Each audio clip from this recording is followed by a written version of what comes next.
Welcome to History Teller YT, where we don't just retell the past, we show how it still shapes your street, your skyline, your everyday life.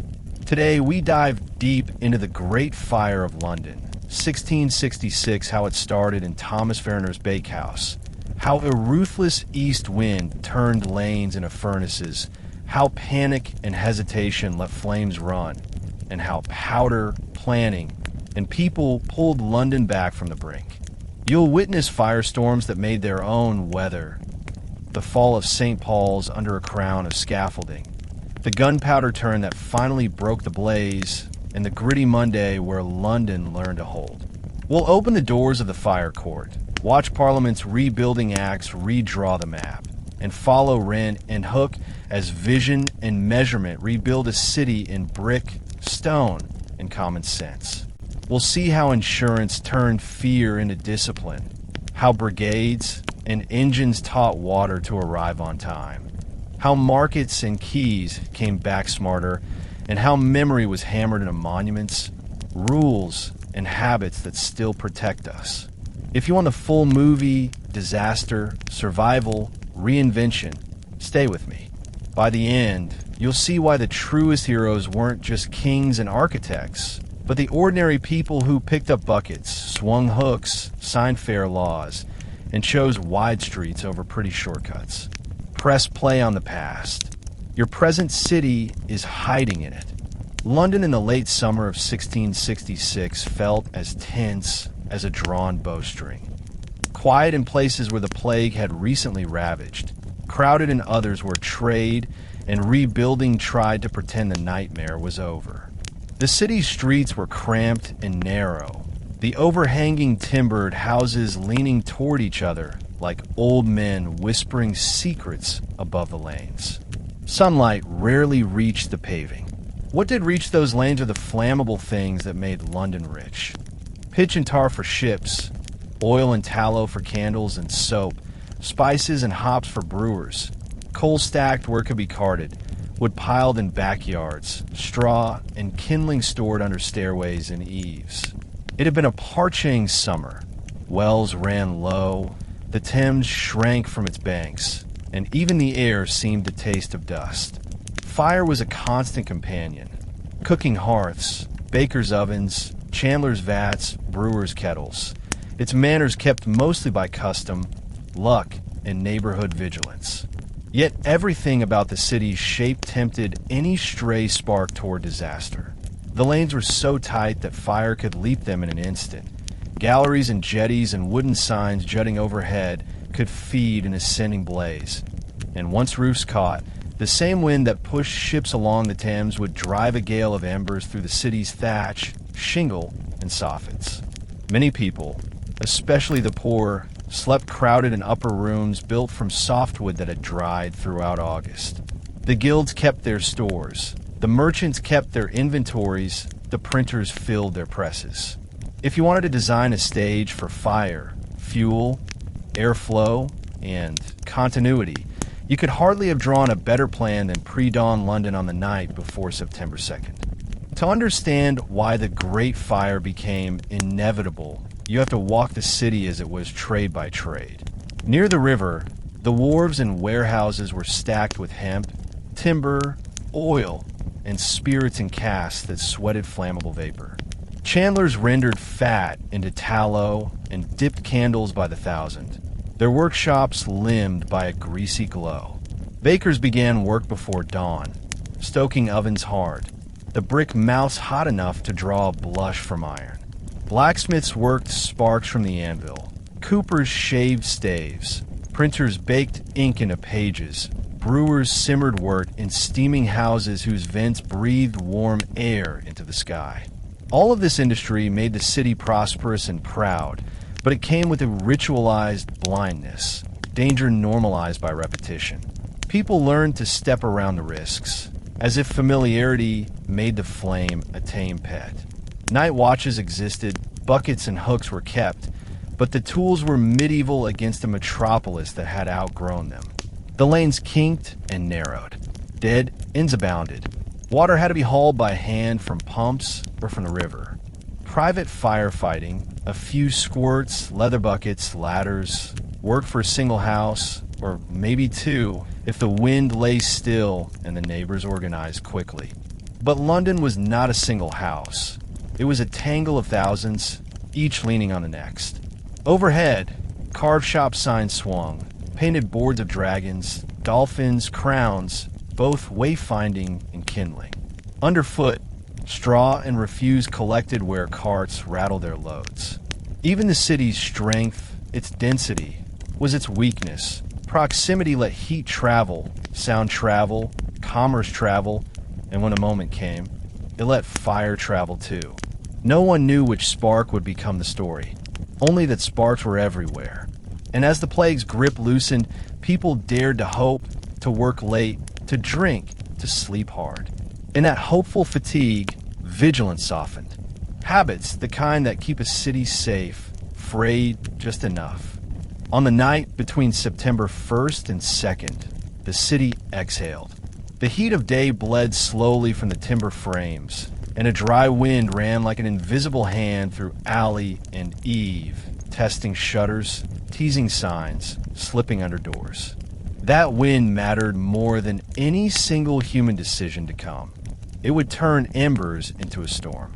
Londoners slept on pallets and beds, in garrets and parlor rooms, beneath thatched ridges and shingled crowns. Some worked late, others prayed, some coughed in the darkness where plague had left too many empty chairs. Bells were quiet. River water lapped against the moored hulls, and rats made their own restless circuits of granary and quay. The city was suspended between days, between seasons, between the old fate and the new. To many, it felt like any other night, except drier. The bakeries would start early, as always. The men of the night watch would pass with halberds and lanterns, as always.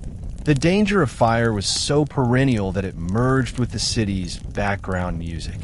A single household might keep extra water at hand, or ensure a flue was swept, or bank a hearth carefully.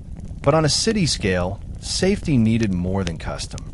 It needed design, space between buildings, non-combustible materials, reliable pumps, coordinated authority, and the will to pull down houses quickly when needed. Those were ideas that London would learn only after it burned.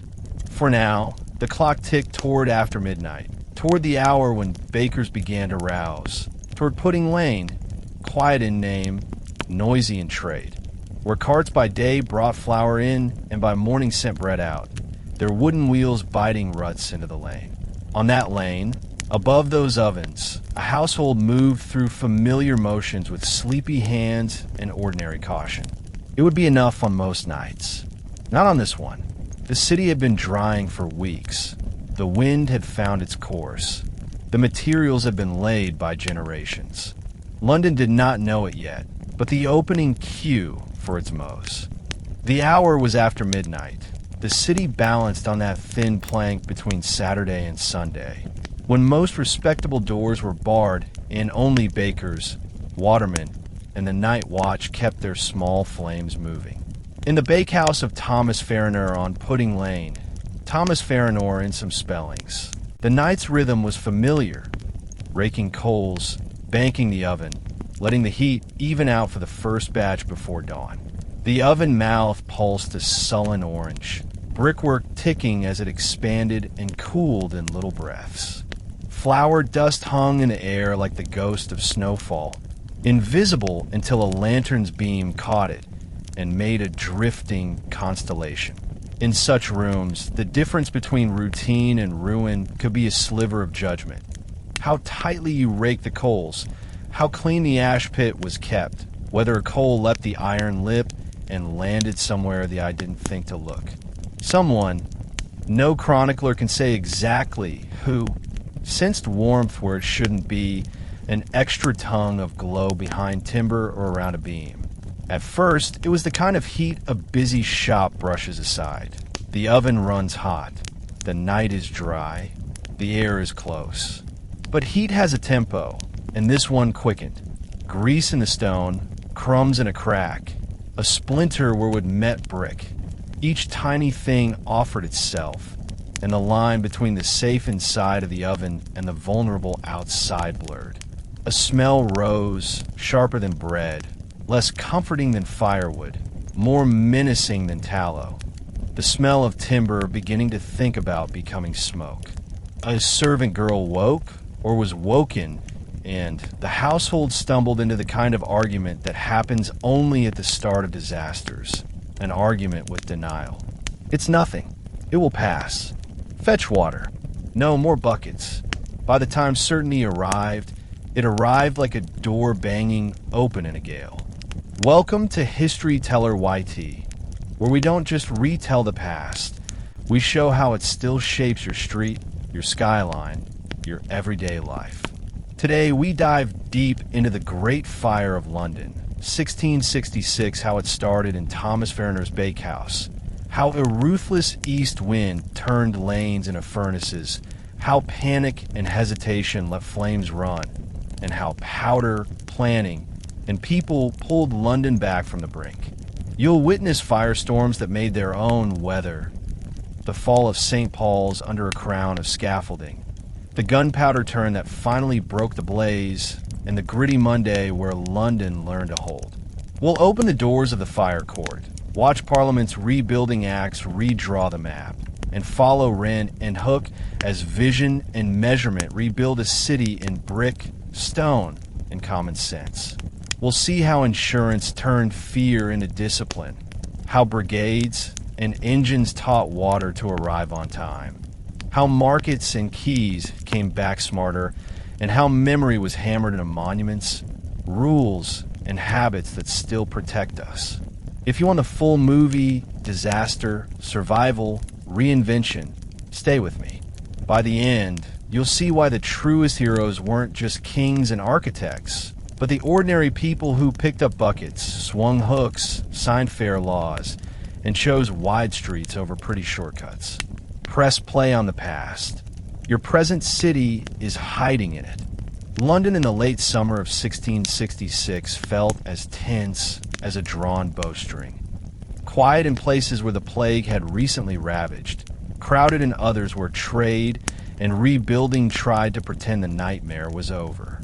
The city's streets were cramped and narrow, the overhanging timbered houses leaning toward each other like old men whispering secrets above the lanes.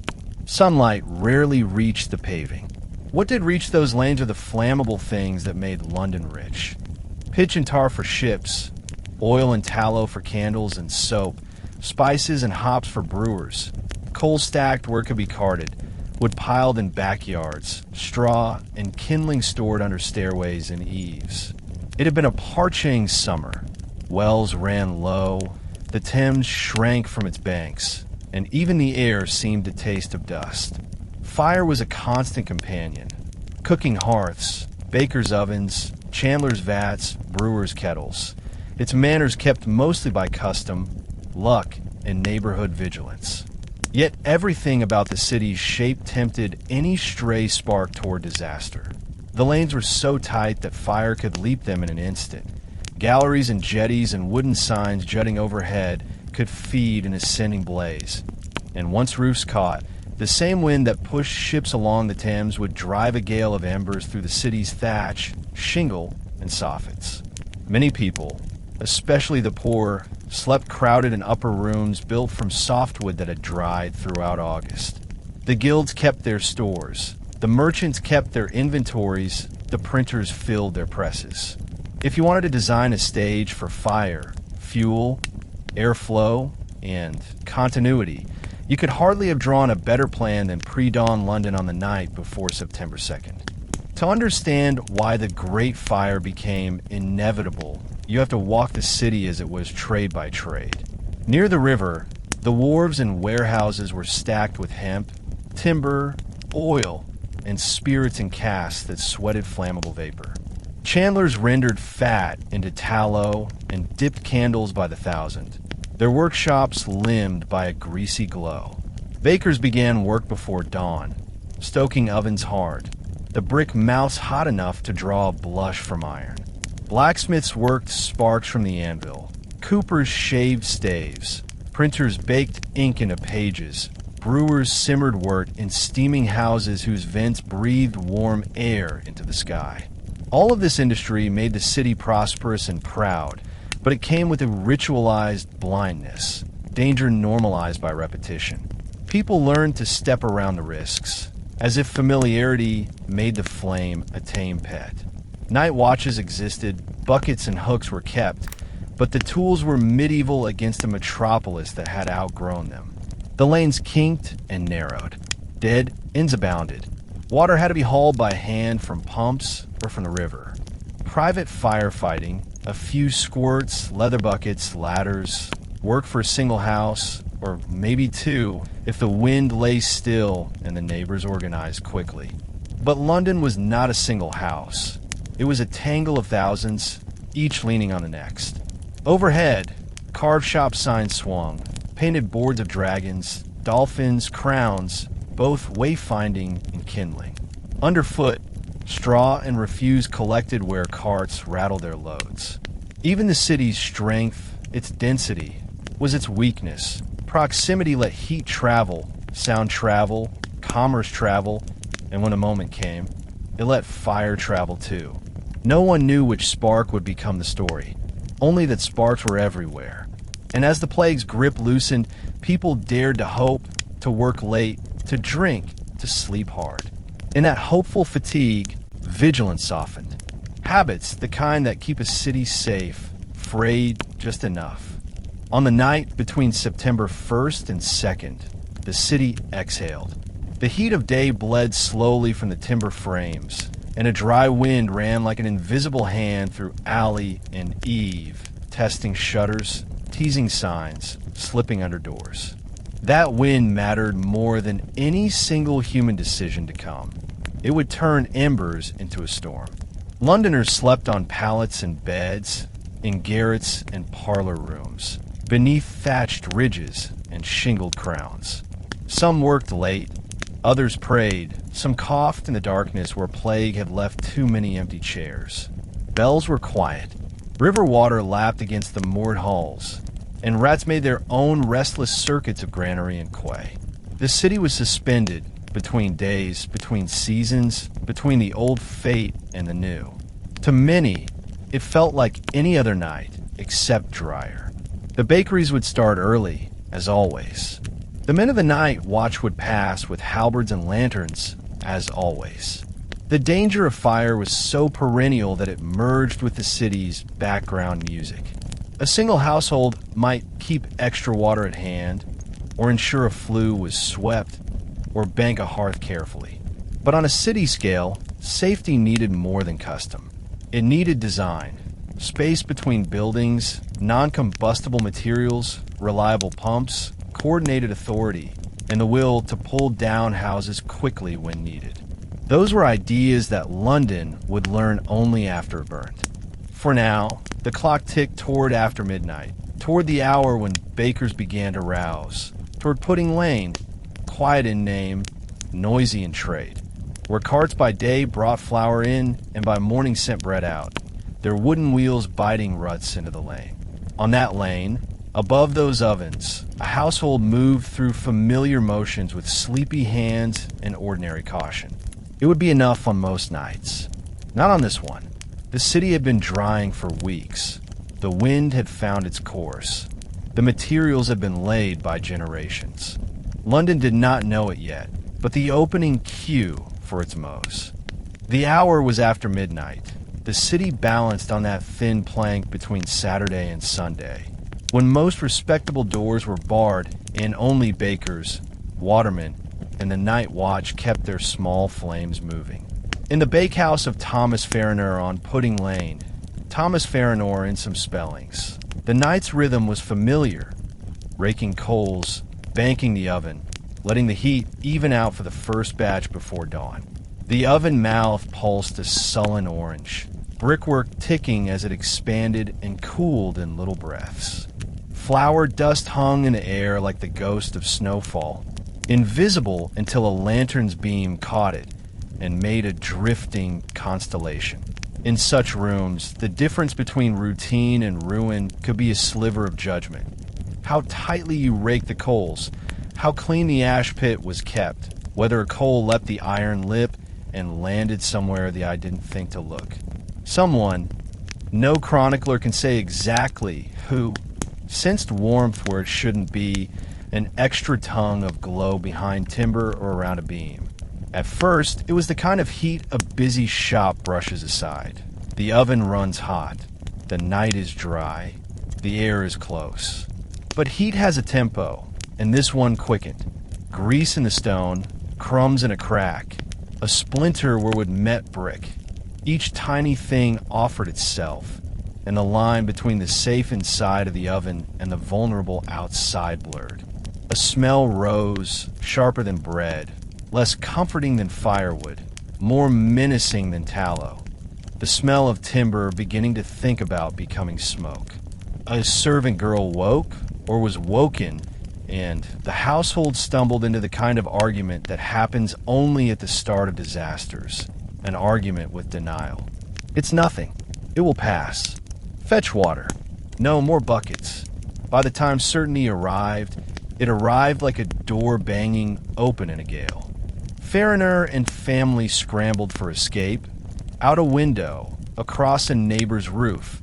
London's ad hoc fire ladders were always the houses themselves, while the maid, terrified of the height, would not jump. She hesitated at the wrong edge of courage and the wrong side of history. Flames licked up the stairwell as if the house were exhaling fire from its lungs. In that breath, the decision was made for her. By morning, she would be the first life the fire took. Below, the oven's glow became a roar as the wind, smelling its opportunity, pressed through every crack and made the bakehouse a bellows. Ash drifted upward, found a shelf, a beam end, a thatch scrap caught in the rafters, and kissed them all awake. The Fariner house, wood, pitch, and hope joined a long list of London buildings that had always been waiting for this exact hour. The first alarms on Pudding Lane sounded like any neighborhood commotion. A shout, another shout, a bell if someone could reach it, the scrape of boots on stairs, a halberd tapping stone as a watchman ran. Neighbors came with what they had, leather buckets dark with age, long-handled hooks for pulling thatch or shutters, and those clumsy hand squirts, brass syringes that could spurt a thin arc of water a few yards at best. Water itself, that eternal ally, was a problem. It lived in the river and in pumps. Both took minutes the flames turned into seconds. Men formed lines. Women dragged chests and bedding into the lane. Children carried smaller buckets and looked older than their years in the reflected light. Someone shouted for demolition. Pull this house down to save the row. But authority had not yet arrived, and hesitating over other people's property was a respectable vice in 17th century London. In the moments of debate, the fire ran ahead like a thief who knows the alleys by heart. It climbed the stair of one house, crossed a shared wall, leaned through a window frame, took a breath in a garret, and coughed burning splinters into the night.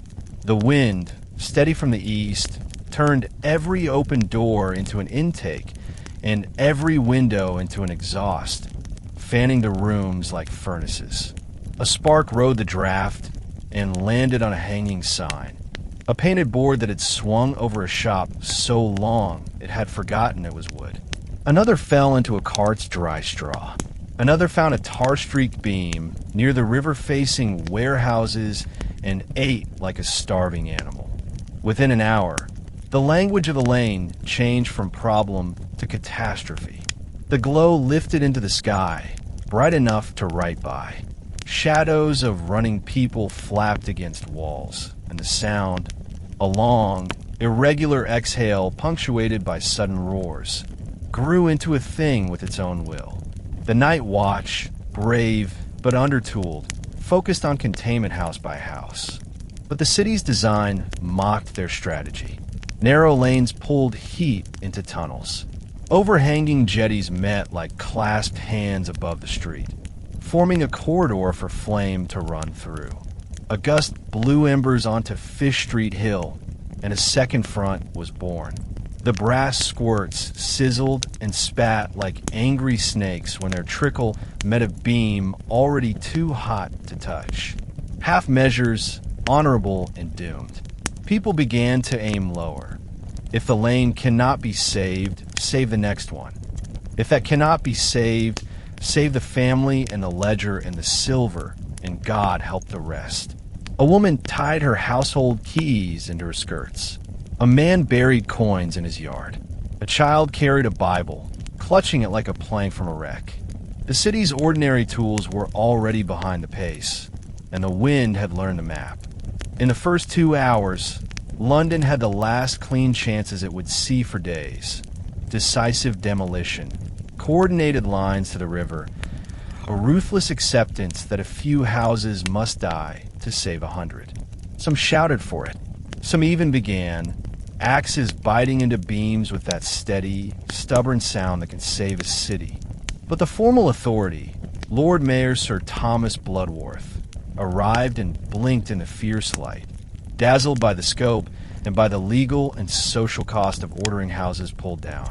A woman could piss it out. He is said to have muttered of the early flames, an unkind sentence that history kept because it captured the tenor of fatal underestimation. Perhaps he never said it. Not exactly. Perhaps he said something like it. Perhaps the wind took the words where it took the embers. What matters is that hesitation married to a gale. Merchants complained of loss. Tenants begged for time to rescue goods. Neighbors pleaded for their own walls. Between pity, property, and procedure, minutes bled away. Fire did not. It found the riverfront warehouses, those cavernous barns of wealth stacked with oil, rope, timber, pitch, and cloth, everything that could carry a flame into 100 futures.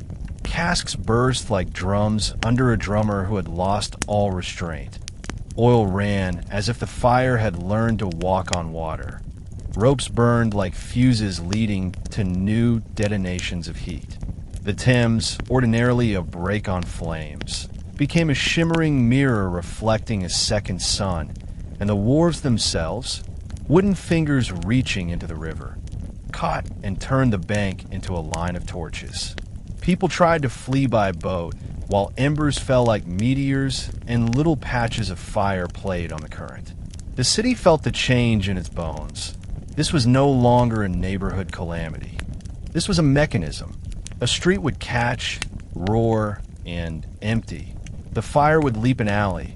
A block would go hollow, room after room collapsing inward as beams failed. Then the outer walls would lean and sigh into the street, throwing sparks forward.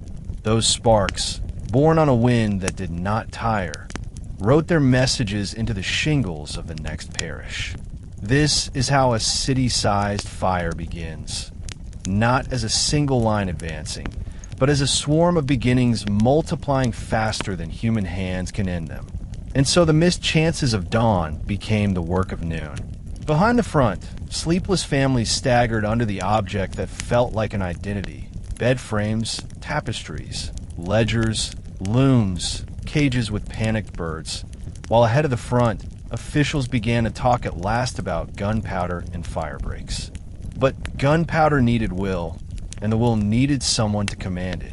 Until that person arrived with authority or desperation enough to spend other people's walls, the city would remain tinder-mapped into parishes, and the parishes would remain promises the fire intended to keep. Past the first alarms, the fire began to behave less like a household accident and more like a kind of weather, an event with fronts and vortices and pressure, an intelligence without a mind. The easterly, which had started as a useful river breeze for bargemen, flattened into a persistent push that combed through the city's thatches and shingle like fingers through dry straw. When flame met that wind tunnel geometry, narrow lanes, jettied facades, gabled attics with venting gaps, it produced a roar that sounded like the interior of an organ given over to chaos. Residents describe a noise that was not merely crackling timber, but a layered, throbbing pulse. Beams popping, window leads drooling in silvery tears, casks booming as the heat made their hoops jump, and the animal keening of people trying to decide which 5 objects would equal a life's memory. In that acoustic storm, the human voice shrank. Commands had to be shouted 3 times before they reached the ears meant for them, and even then the message arrived distorted by fear. To the river sounded like to the wharf and became a path toward greater heat. Pull it down sounded like put it down and sent a line of men dropping their tools to seize furniture instead. The fire created optical illusions as well. Shifting veils of smoke and embers made it appear that flames stood still when they were advancing, or that a safe alley existed where a burning roof would collapse a minute later. Confronted with this deception, the night watch and neighbors tried to proceed by rules of thumb older than the city's current size. Soak adjacent walls, keep a bucket line fresh, remove combustibles from yards. But the scale had already leapt past them, and the air itself had begun to feed the flame with a rhythm that no bucket could disrupt. On some streets, straight runs of buildings acted like chimneys. On others, a sudden dogleg created eddies where sparks fell and spun until they found a boarded window or a tar seam. The fire learned quickly because the city had taught it. Dense trade near the river awarded it fuel, cramped parishes granted it continuity, and the wind gave it speed. By 1 in the morning, the glow above the eastern skyline painted even distant upper rooms with an amber that made sleep impossible and decision urgent. Cats bolted. Pigeons tumbled from nests in a flutter of singed feathers. From garret windows, people could see the embers moving like galaxies, thick as if some painter had spattered orange upon the sky. The ordinary London night, its tavern songs, its bell strokes, its hoofbeats on stone, was replaced by this single, devouring soundscape in which every choice had to compete with the wind that kept saying, faster, wider, more. Once the streets accepted that this was not a containable blaze, the city's behavior fell into patterns as predictable as weather maps. At the first ring beyond Pudding Lane, householders bundled portable wealth, plate, coin, jewelry, deeds, and tried to bribe carters to move it. Carters, sensing their hour, raised prices by the minute, until threats and pleas and tears blurred together in a marketplace whose currency was fear. Bargains were made that would never be honored. Half now, the rest at St. Magnus Churchyard. Carry this to my cousins in Southwark and I'll pay double. Take the featherbed and the mirror and there'll be a crown besides. The arithmetic of loss hardened. A shopkeeper with a cellar of oil had to choose between guarding stock that was about to become fuel and saving his family's linens. A printer with form set for Monday's pamphlets watched type melt into gray puddles and told himself that words could be recast, but a child could not. Boats along the Thames became lifelines and traps.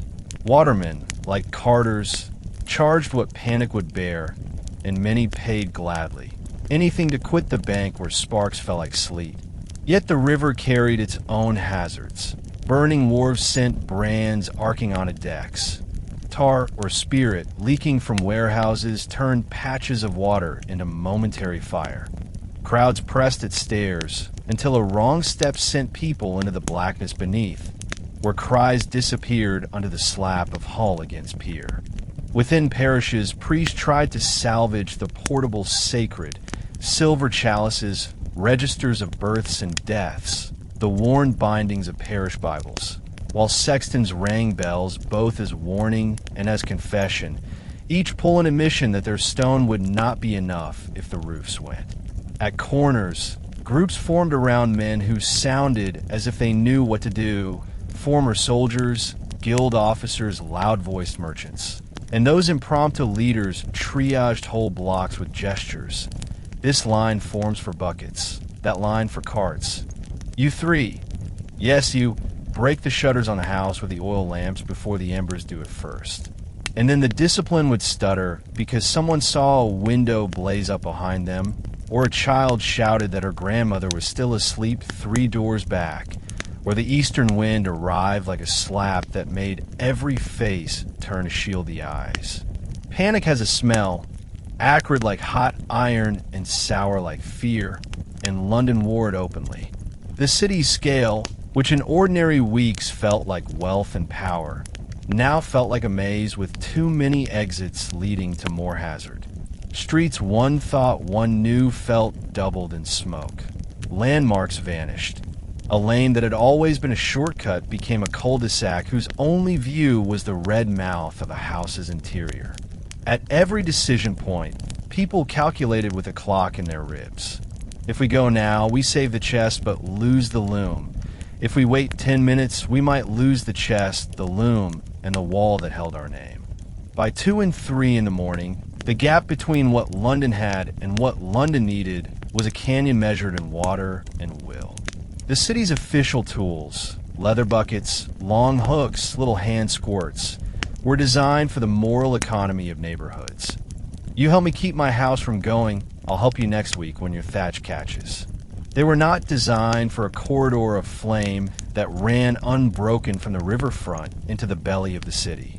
Some parishes still had old engines, boxy, wheeled pumps that could, with teams of men, throw a respectable stream, but they jammed on cobbles or arrived to find their cisterns boiling with embers or collapsed when a wheel hit a fallen beam.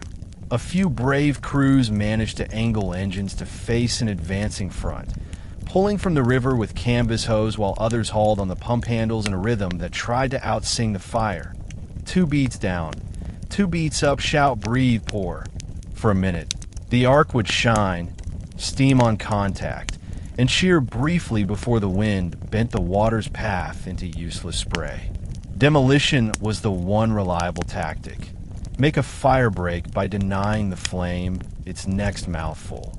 But demolition required a trinity: authority to order it, tools to enact it fast, and the social permission to destroy what a neighbor begged you to spare. Lacking that trinity, London dithered. Men with axes stood arguing with owners whose life was the carpentry in those beams. Some houses were pulled clumsily, piece by piece, when what the moment demanded was violence. Rip the roof, topple the wall, scatter the joists. Feed the fire in small bites here to starve it of a feast there. Without coordinated orders, that violence looked like looting, and fists rose where hammers should have. Meanwhile, the wind never once argued with itself. It simply pressed. At intervals, the blaze would draw so fiercely that it manufactured its own draft, a pulsing intake that set skirts and sleeves fluttering toward the flames. In those minutes, the fire felt like a living organism, breathing, feeding, exhaling incandescent ash that fell in sheets. People later called those moments firestorms, a term that confers agency on heat, but in the hour they were experienced as judgment. You had either moved early enough to be beyond them, or you had not. And yet, inside this failure, sparks of organized courage appeared. A brewer opened his yard to strangers and said, "Stack your goods here. If it burns, we'll lose it together." A company of militia arrived with order enough to hold a lane while families passed through. A group of watermen shuttled the elderly across the river without charge after seeing 2 boats capsize under the weight of greed. Those counter-stories did not stop the fire, but they threaded the night with proof that the city was not only a map of wood. It was a network of vows. The tragedy of the first night is that those vows lacked a conductor. Only at dawn would men with the courage and rank to spin stone on behalf would stand in one place long enough to say, "Here, here, and here, blow it down, powder it, make a gap the size of a parish." By then, the first night had done its arithmetic, and the summit presented to the morning was grim. A front longer than any engine could wet, a riverfront turned from refuge to fuse, and a city that had learned, too late, that its greatest asset, closeness, was the very path the fire loved best. At gray dawn, when the smoke turned the sky the color of pewter and the embers still shone like the last stars before morning, London's formal authority appeared. The Lord Mayor, Sir Thomas Bloodworth, with his beetles, constables, aldermen, and a knot of guild officers who looked as if civic cloth could protect them from heat. The scene he found was already an indictment of hesitation. Rows of houses burning from the inside out, roofs shedding blazing tiles, and people dragging goods and files that kept reforming like streams around stones. Bloodworth's face, remembered differently by every witness, carried the look of a man who had walked into a quarrel that began before he was born. Property versus safety, order versus emergency, law versus physics. He had the legal power to order demolitions. He also had the social understanding that demolishing a man's house, on a rumor of necessity, without full compensation in hand, could turn a parish against its magistrate faster than a sermon turns to silence when the candles go out. Requests came at him like sparks. "My lord, the row by Fish Street must come down now. Sir, my lease is new. Let us remove the stock first. Your worship, the wind drives like a bellows. If you order powder, we can stop it at the corner." In calmer weather, the mayor could reckon, consult, memorialize, bring the sheriffs and the fire court's principles to bear. In this wind, his options were to act like a general or behave like a clerk. He tried to behave like both, and the hybrid failed. He sent messengers to the tower to ask about soldiers and powder, then turned to scold a foreman for pulling down a gable without writ. He waved men forward to clear a lane, then paused to listen to an alderman explaining that the warehouse in question held expensive cloth and that its owner contributed generously to the city's loans. That calculus, pounds and favors weighed against minutes and tinder, could not be solved with ink. The fire solved it with heat. While papers flapped and voices rose, a banner of flame unfurled across a new roof line, and the entire discussion moved one street west without anyone agreeing that it had. In this failure lay a deeper truth.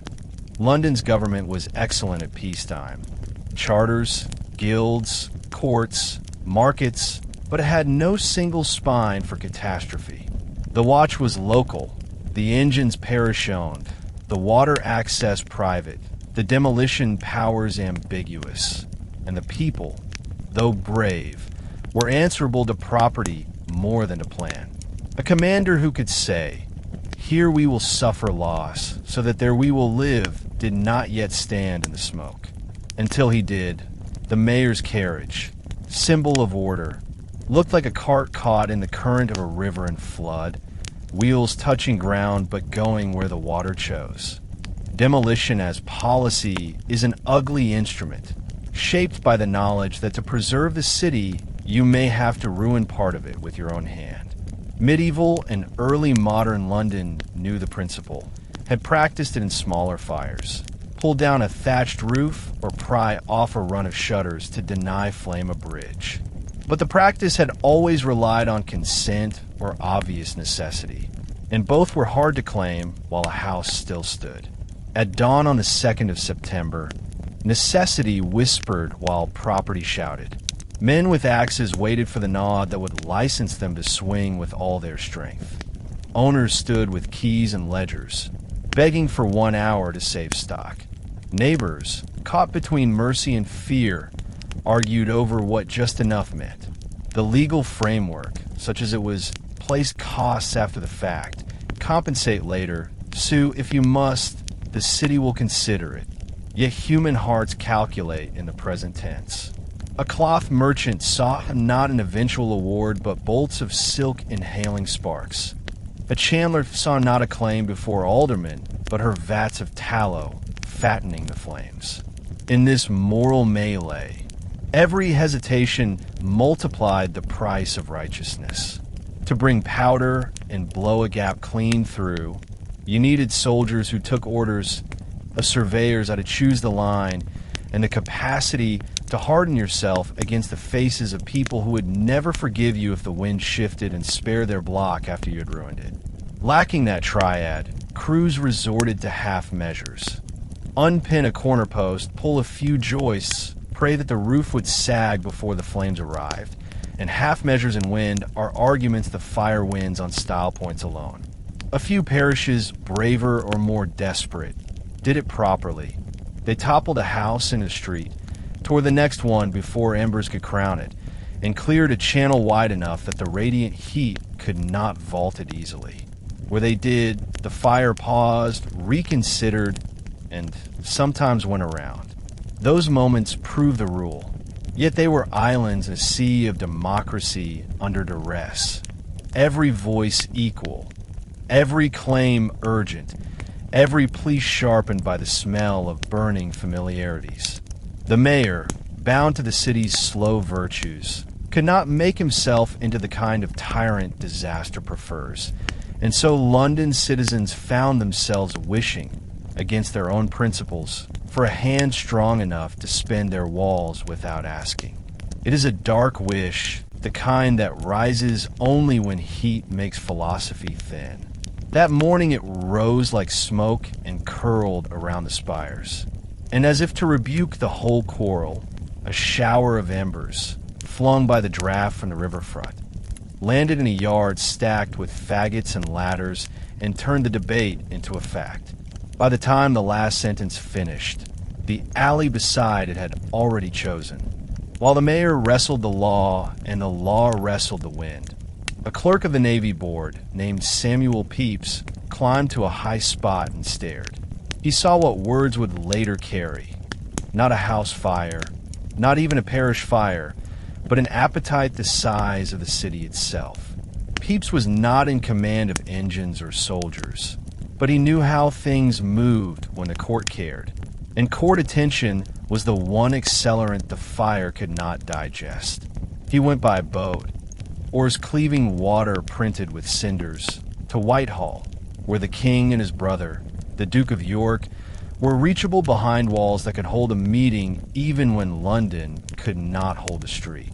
Pepys told what he had seen with the clarity of a man who loved detail and loved London. The warehouses burning like fountains, the wind steady from the east, the mayor uncertain, the people pressed, the glow visible in day. He asked for what the city would not grant itself: royal authority to use powder quickly, soldiers to keep order while houses fell, and the certainty that compensation would come if walls were sacrificed. Charles II, restless by nature and alive to theater, grasped the shape of the emergency and did not waste the hour.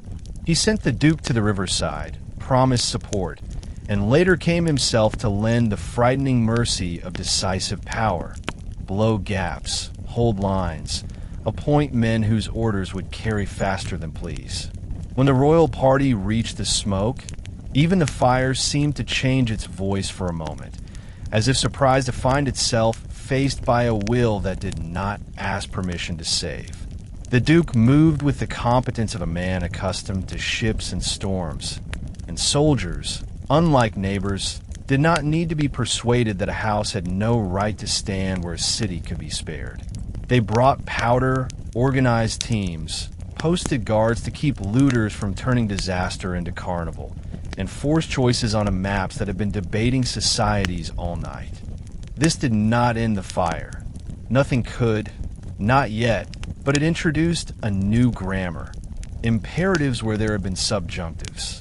The mayor's dilemma did not vanish. It was annexed. He could remain the magistrate of what would be rebuilt and judged. The crown would be the surgeon cutting to save the patient's life. Londoners, who had spent the dark hours learning the limits of their local courage, found themselves strangely grateful for a command that sounded like iron. In their gratitude sat a lesson that would echo in the months to come. Cities are contracts between liberty and safety, and in catastrophe, the clauses written in friendship need the signatures of power. As noon lifted, the news rippled from wharf to lane. The king has sent the Duke, and with that sentence, some men swung hammers harder, some women packed faster, and the river filled with boats carrying not only goods, but also the thinnest cargo of all, a hope that someone, somewhere, had finally decided to spend walls like coins to buy a future. Sunday morning came without the feeling of a Sabbath. No hush, no slow toll of bells gathering a city to prayer. Instead, the bells rang hard and crooked, as if the clappers themselves were trying to flee their brazen houses. The customary lanes to church turned into tidal channels of people moving with that mixture of purpose and drift that marks every exodus. You could stand at the intersection of East Cheap and Fish Street Hill and watch a human river run. Apprentices steering barrows piled with bedding and pans. Merchants driving pack horses so overladen with bales that the animals' eyes showed white. Mothers with infants tied to their breasts and toddlers tethered by improvised cords. Old men gripping keys to doors that would soon open on smoke alone. The smell of Sunday roasts never rose. The smell of singed rope, hot tar, and scorched fabric did. An old factory sermon that needed no preacher. London Bridge, stone-backed, house-lined, ordinarily a marvel of commerce, became a dam where the flood of bodies pressed and stalled.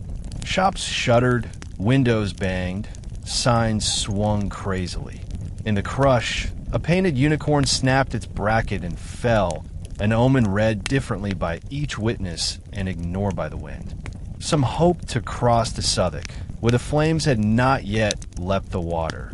Others simply hoped to reach a vista that was not edged by fire. Criers tried to impose logic, make a lane for the carts, keep left for those on foot. But panic speaks more languages than order, and every shouted rule dissolved in a pleading. Carters named their price at a glance, and the price rose with the smoke. A crown for a load became 2 by the time the wheel turned once, then 3 when a new plume lifted beyond the wharves. Bargaining turned to threat. A butcher pulled his knife to protect his household chest from strangers' grasp. A gentleman, hat lost, coat scorched, handed a bag of coin to a boy with a wheelbarrow and swore him to St. Saviour's yard or death. A vow measured in a child's skinny wrists and the friction of a single warped wheel. In alleys that had always been shortcuts, Love Lane, Botolph Lane, people found only dead ends of heat. A woman tried a door she had never noticed in 20 years. It opened into a workshop of combs where horn and glue burned with a stinging sweetness that drove her backward in tears. The very map of the city, once a web of opportunities, now felt like a trap laid by a designer who loved corners. High above, sparks crossed as swallows do in summer. Lower down, brands fell into cartloads and set blankets and straw smoldering. So the fleeing had to halt and beat their own escape into compliance. London attempted, even here, to keep its manners. After you, madam, mind the child. And then manners failed, and something more primitive took the hand. The bridge groaned under the weight. Prayers rose in fragments, and still the wind blew from the east, shouldering the whole assembly of street farther west, while nobody could remember deciding to move. If the streets were rivers of people, the Thames was the road that seemed to promise a straighter mercy. At Custom House stairs and Billingsgate, and every rickety flight of steps where a foot could find water, the city's second economy sprang up at speed. Watermen who had waited out the plague years with thin fares now saw the week's fortune expire in an hour's work. They took it, for who would not, and took insult with it too, for fear makes aristocrats forget their purses are part of their bodies. No credit. A boatman barked at a man with a gold-laced coat, and the man, blinking like someone slapped awake, reached for a ring instead. Boats pushed off dangerously overladen. 3 families crouched among chests. A caged hen clucking toward the back. 2 cats in a pillowcase that thrashed periodically as if the storm had moved inside the linen. Oars took cinders with every stroke. One crewman poured bucket after bucket over his own shoulders, swearing that he could feel his hair singe under his cap. The river, generous in most disasters, here conspired with the foe. Burning wharves leapt their flames outward so that little islands of fire drifted briefly upon leaked oil and spirit, a devil's chemistry said of the port's prosperity. A punt turned its bow too close to a sinking warehouse and found itself in a sudden shower of barrels that split and bled lamp fuel into the water. For a minute, the boat moved with a halo of blue flame that made the passengers scream as if seeing the souls of the damned. Yet for all that, the Thames saved more than it took. It ferried families to the blackened banks of Southwark, where parish beacons guided people to churchyards and yards behind inns. It carried goods to barges moored well away from the spray of cinders. Barges that overnight became floating attics and safes. It offered the view that land could not. From the water, London's fire looked like a crown turned inside out. Points flaring where spires once marked neighborhoods, and troughs of darkness where lanes had already fallen to coals. That perspective did a strange work on courage. Some, seeing the breadth of it, gave up on saving plunder and chose saving persons. Others, seeing that the western sky was not yet red, resolved to return for one more load, one more chest, one more shelf of ledgers that defined the next decade of business and therefore the next decade of bread. At the stairs, soldiers arrived with a new grammar. Q, stand back. This boat goes first because it carries people, not pans. And they were cursed for it by men who had paid, and blessed for it by women whose infants finally reached a current where the wind could not blow sparks in their faces. River and city exchanged screams across the span, and in their dialogue lay the blunt truth of the morning. There are disasters in which water is sovereign and disasters in which flame is king. London, too intimately wedded to both, had to learn their quarrel in the space between stroke and spark. By late morning, as the sun turned to a dull coin behind smoke, the exodus found its meadows. More fields, Finsbury Fields, the shoulders of Islington, and the edges of Spitalfield became impromptu encampments whose geometry obeyed neither parish nor rank. There is a democracy of ruin that makes dukes and drapers equals under canvas, and the city briefly practiced it. Sheets became tents. Carts with the shafts propped high became small cathedrals of shade. Ropes strung between hedges lifted blankets into A-frames. Here, beyond the immediate roar, you could hear the second music of catastrophe. Infants crying to be fed. Cows lowing because no one remembered grass and water go together. The soft, monotonous thud of people beating sparks from rescued mattresses. The rattle of cutlery and plates as a family made an altar of its own goods to lay out bread saved in haste. Neighbors who had never spoken in 20 years of shared streets exchanged stories as if kin. We climbed through the bakehouse window. The roof went before the bell finished. I paid £1 a load, and now I would pay 10 to have left sooner. Priests circulated with words more water than flame. Comforts about providence and the rebuilding that would follow. And sometimes those words landed, and sometimes they dissolved in the mouth like ash. Merchants set about making a market with a speed that is both admirable and appalling. A man laid out quart measures and sold pump water dear to those who had departed with coin, but not with flasks. A woman offered slices of cold pie for a price that she lowered when she saw the face of the boy chewing without swallowing. A tinker fixed a broken barrow pin and refused payment because the owner's hands were shaking too much to count. The militia picketed the edges to keep cut purses from harvesting despair. Even so, theft made its passage because theft always knows the map of human distraction. Above the field, plumes stood like strange trees and bent west whenever the wind remembered itself. People watched those trees and read futures there. If the nearest plume faded, perhaps our lane still stands.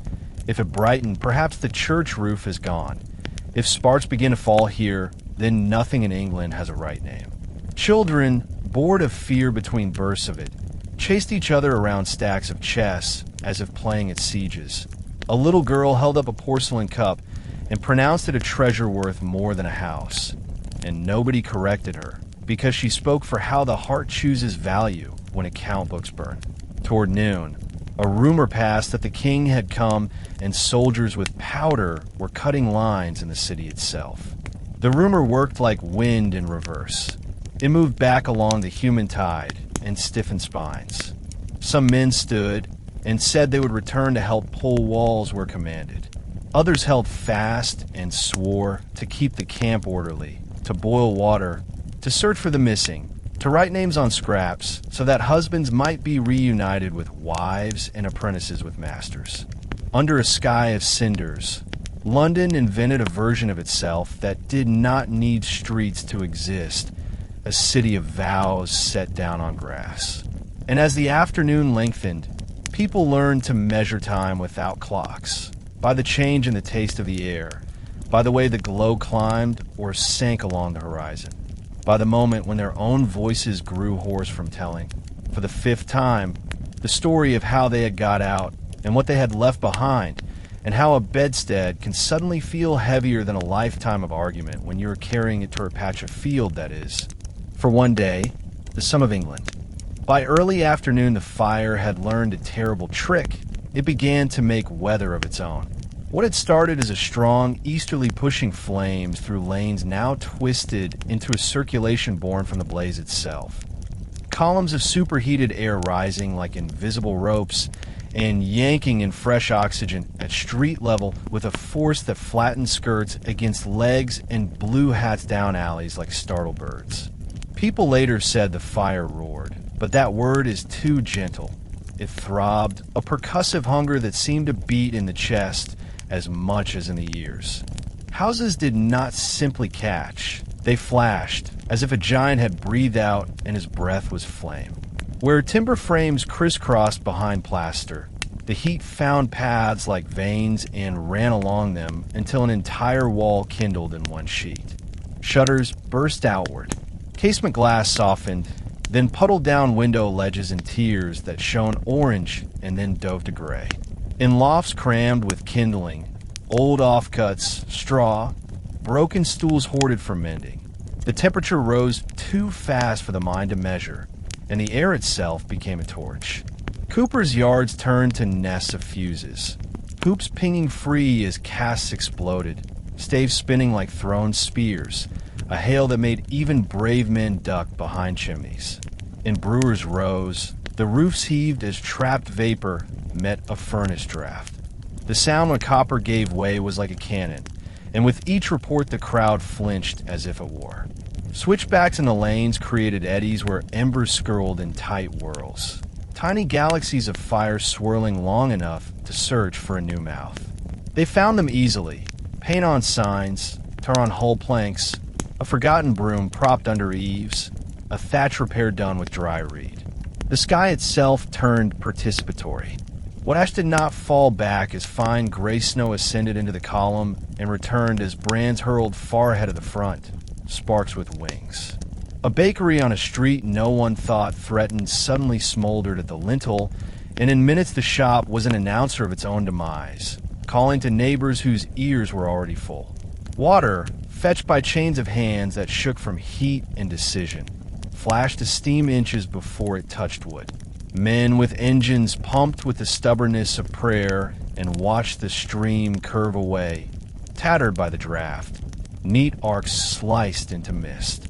The column deepened, the in-draft sharpened, and the city learned with animal certainty that this was now an organism, a breathing, feeding, exhaling creature whose lungs were the lanes themselves. It took discipline not to run.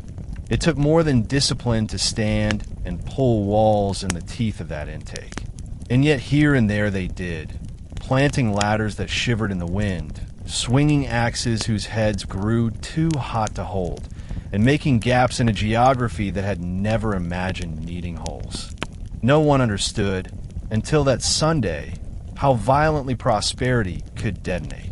Warehouses lining Thames Street and girdling the riverfront had been London's treasure chests.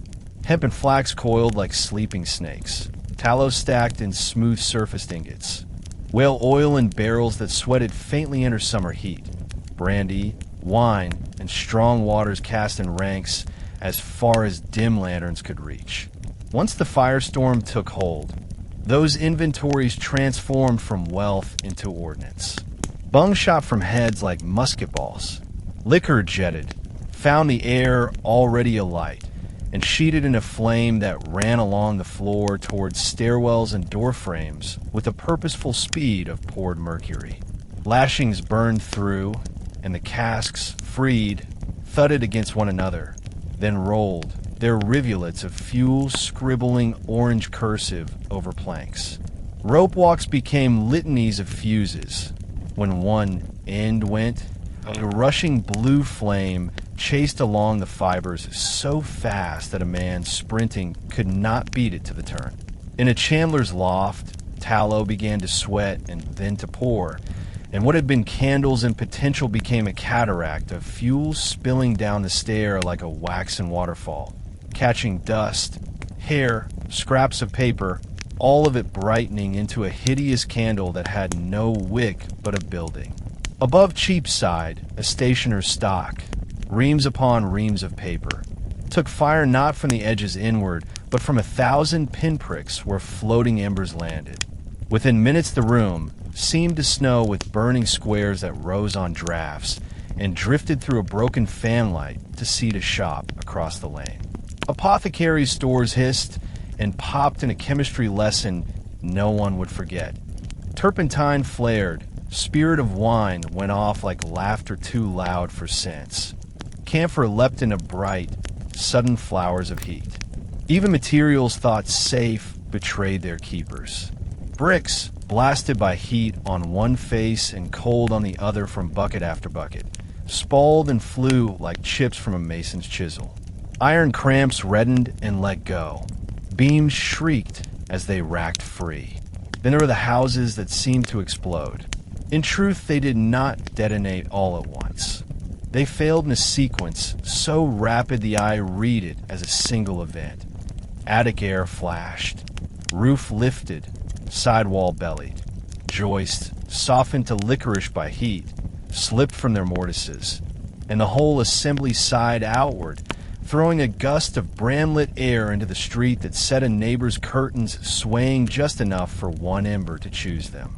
The smell was its own ledger, sweet, fatty, rank, tart salt, each note telling you which trade had just paid its involuntary tithe to the conflagration. And amid this alchemy, human calculation scrambled. A vintner, sobbing, hammered spigots in a cask to drain them before the heat could send them skyward. A rope maker used his own store as a firebreak. Cutting piles into lengths he soaked and flung onto a roof as makeshift hose. A printer flung forms of type into a water, but muttering that words would not burn if drowned. None of it truly availed. The storm took what it wanted, and even the river conspired, turning spilled oils into floating mirrors of flame that winked and died and winked again under the press of oars. For all the physics and fury, the line that mattered most in the firestorm was not drawn by streets or parishes, but by people who decided to turn and face it. Under the Duke of York's direction, squads of soldiers and crews of civilians began to act with the kind of unity that only decisive verbs permit.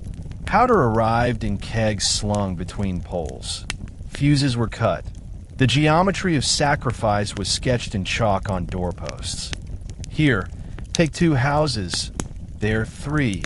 Open a gap across the lane as wide as the span of 6 men. Owners shouted, pleaded, promised the city their future rents if only their present beams could stand.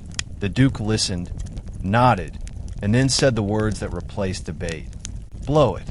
Men and boys ran ladders into the teeth of the draft and felt them vibrate as if against a river current. Teams with hooks scrambled over roofs that charred under their knees. The leather of their gloves smoked where it touched iron. Bucket lines fed engines. Engines threw arcs. Arcs turned to steam and hope. And if you watched from a high garret spared for an hour, you could see the choreography as clearly as any mask at Whitehall. Squads advancing. pounding charges into Joy's pockets. The slow wick of fuse, the retreat and the crouch, the thud that shook dust from door frames half a street away, then the quick rush of men with axes to pull the loose, to widen the wound before flame could stitch it closed. Not every charge worked cleanly. One misjudged blast toppled a gable into a crowd and sent a wave of panic along the line. Another, placed too shallow, merely cracked plaster and insulted the fire. But enough held, and in those holds London found its counterweather. In the gaps, the fire stumbled. It blew across, yes, on brands and radiant heat, but lost pace. It lost the sense of inevitability that had carried it from wharf to ward. In those breathing spaces, women hauled more water. Apprentices, faces blacked as sweeps, trotted out spare fuses like offerings at an altar. A parson held a ladder braced while a mason, weeping without knowing it, swung a sledge at his own lintel. Stories braided into a single rope. A waterman beached his skiff and joined the line with shoulders that still remembered the oar. A gentleman stripped to shirt and breeches and carried powder as if he had always been an artilleryman. A foreign sailor shouted a word no one understood and then, understood anyway, pointed where the roof must go next. Above them all, embers drifted like a second species of snow, beautiful, treacherous, momentary, and the heat pressed until thought thinned to action. That was the gift the storm gave its enemies, a simplicity of purpose. You could no longer save a city by saving a house. You saved it by making absences, cutting air into the map until the fire had less to breathe. And while the storm raved, the human line held enough places long enough that the day did not end with London finished. It ended with London bloodied and smoking and newly awake to the truth that courage is a geometry too. Angles of approach, widths of gaps, the measured distance between what must be destroyed and what can yet be spared. By late Sunday, the fire's western edge found the hill where St. Paul's had ruled the skyline since Londoners measured time by bells and market days. The old cathedral was huge, a stone ship riding the city's sea of timber, and many thought stone could not burn. But stone does not have to burn to fail. It only has to be wrapped in heat and asked to carry what no quarry imagined. St. Paul's had been under repair, its weathered Gothic bones girdled by great scaffolds of oak that climbed the walls and lattices and wrapped the tower like a cage built by patient spiders. The mason's work, pious, practical, had piled the very fuel that the east wind required. As embers drifted up Ludgate and down from the roaring lanes of Cheapside, they found the scaffolds first. Dry, square-cut, ventilated by the cathedral's height, that timber took like a beacon. Flames ran the uprights, as if they had always been intended to carry fire upward, not men. Windows, where panes had been removed for works, gave the draft entry points. Inside, the vast air of the nave behaved like a bellows. The long volume drew wind through porches and clear stories, and the blaze answered with a throb that set banners trembling on their poles and startled pigeons into panic circles that now had no quiet arch to land on. The lead that had sealed the great roof began to sweat, then to puddle, shining sinisterly before it ran in silver tongues toward gutters that themselves soon glowed. People would later swear that lead flowed down Ludgate like quicksilver streams.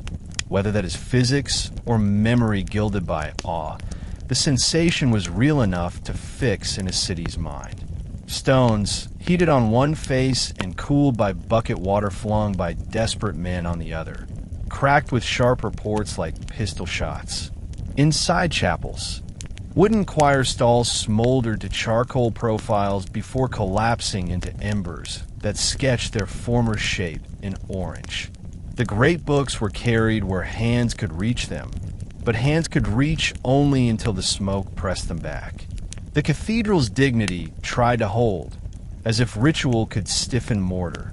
Vergers shouted, clergy urged salvage, Soldiers weighed the risk of one more run through a door already spitting sparks. And then reality laid its argument in the air. Hot, fast, fed by scaffolding, encased by walls that held heat as surely as they had once held music. St. Paul's, unthinkable as a casualty, had become the center of a kiln. Around the cathedral lay the bookman's quarter, Paternoster Row and the churchyard presses, the stationers' shops whose signs had educated London long before schools grew numerous. Here were bales of paper stacked to rafters, quires tied in bundles, sheets hung to dry, and bindings sewn under lamps while apprentices read by the light of their own labor. To watch this district meet fire was to witness a paradox. Knowledge, that cool thing, behaving like tinder. Embers seeded the piles of sheets, each glowing pinprick a punctuation mark in a sentence that no one wanted to finish. The wind caught loose leaves and made them birds, pages spiraling aloft, edges of fire, text briefly legible in a hellish light before the letters themselves browned and curled and fled. Printers flung forms of type into tubs. Compositors scooped handfuls of letters, E's and N's and long S's, like coin, and let them ring into buckets to save what could be melted and recast when sanity returned. A stationer, clutching a ledger of copyrights, hesitated on a step until the stair beneath him hissed, and he understood that the registry of minds would not matter if his legs did not carry him now. Men wept not only for property, but for memory scaffolding, sermons still to be preached, plays yet to meet their audience, a new Bible edition rumored to rival Geneva for clarity, maps, treatises, school books, pamphlets that made a kingdom argue, all bleeding into air. The smell was peculiar and unforgettable. Hot rag, ink cooking into a dark varnish, calfskin tied on frames before it split with a sound like a held breath released, glue bubbling, lamp oil telling a sharper story. The fire did not move here as it had in rope walks or warehouses. It fluttered and burst and settled, seeking the densest hordes of thought as if it knew where the most pages lived. One pressman swung a mallet as if striking another sheet might save all sheets.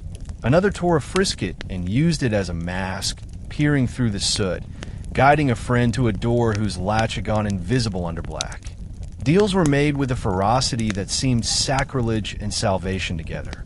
Take these proof sheets to the fields, and I will owe you what I cannot name. Carry the Greek types, leave the broken black letter, save the catechisms, for children must still learn. Across the row, a scholar clasped a single small volume to his chest as if it were a relic. It was to him a life's conversation with men long dead, now threatened by conversation with the hottest animal living. Over all this, the cathedral's scaffolding sang to flame like a harp to wind, and the row understood that its day's work had been drafted for the wrong orchestra. The city of words went quiet, one book at a time, until ash spoke in its place, soft and endless and unbound. As dusk neared, voices around St. Paul's changed from orders to laments. The structure, long a lens for prayers and processions, began to telegraph the language of failure through hard creaks and soft rains of dust. The timber cage that had carried Mason's hopes turned red from within and fell piecewise.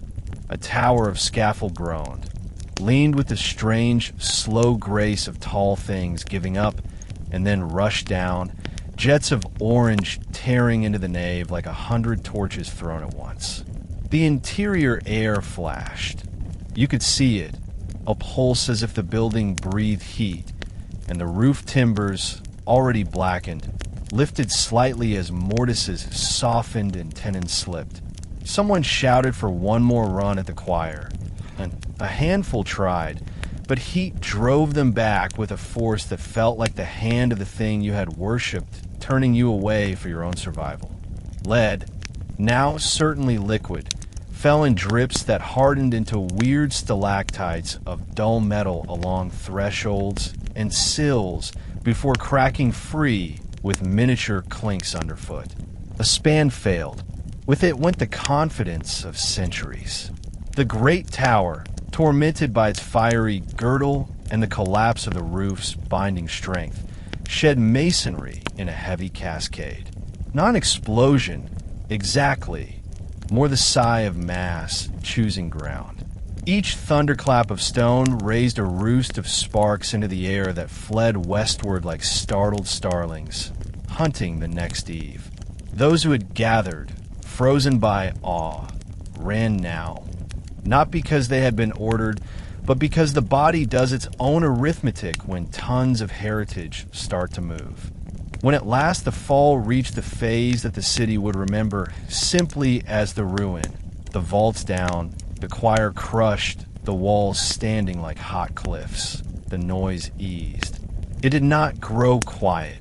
Nothing in London was quiet that night. But around the husk of St. Paul's there came a pocket of shock, as if the air itself stood still to respect what it had done. Pepys would write, choristers would weep, bookmen would sort ash for coins of type. And in that sorting, a harder lesson announced itself with a clarity only disaster grants. There is no sanctity in materials, only in the uses we make of them and the space we give them to fail safely. Stone is strong until heat and geometry conspire. Learning is robust until stored too densely beside a cathedral wrapped in wood. Piety is steady until it tries to resist physics with ceremony. The fall did more than change a skyline. It changed a theory. London learned by negative blueprint that empty space is a kind of virtue, that fire respects gaps more than prayers, that the preservation of meaning requires better containers than rafters and racks of paper. In that twilight, with ash settling on shoulders like a secular blessing, the city felt its age and its future together, bound by necessity into a vow. What rises here next must refuse the old mistakes, and what we keep in it must be kept as if memory itself could burn. By the time Sunday bled toward evening, the river that had nursed London's fortunes turned on her with the calm of an old friend who will not choose sides. The Thames had always been the city's great moderator, ferrying grain and furs, bringing salt and timber, swallowing filth, offering space where streets could not. But now the waterfront behaved like a string of fuses lit for both ends. The great timber wharves, finger bones thrust into the current, were stacked with the valuables of a mercantile empire.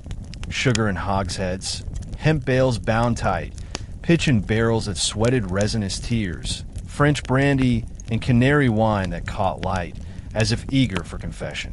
When the fire marched down Thames Street, it found those piles arranged in ranks like patient soldiers and promoted them all at once.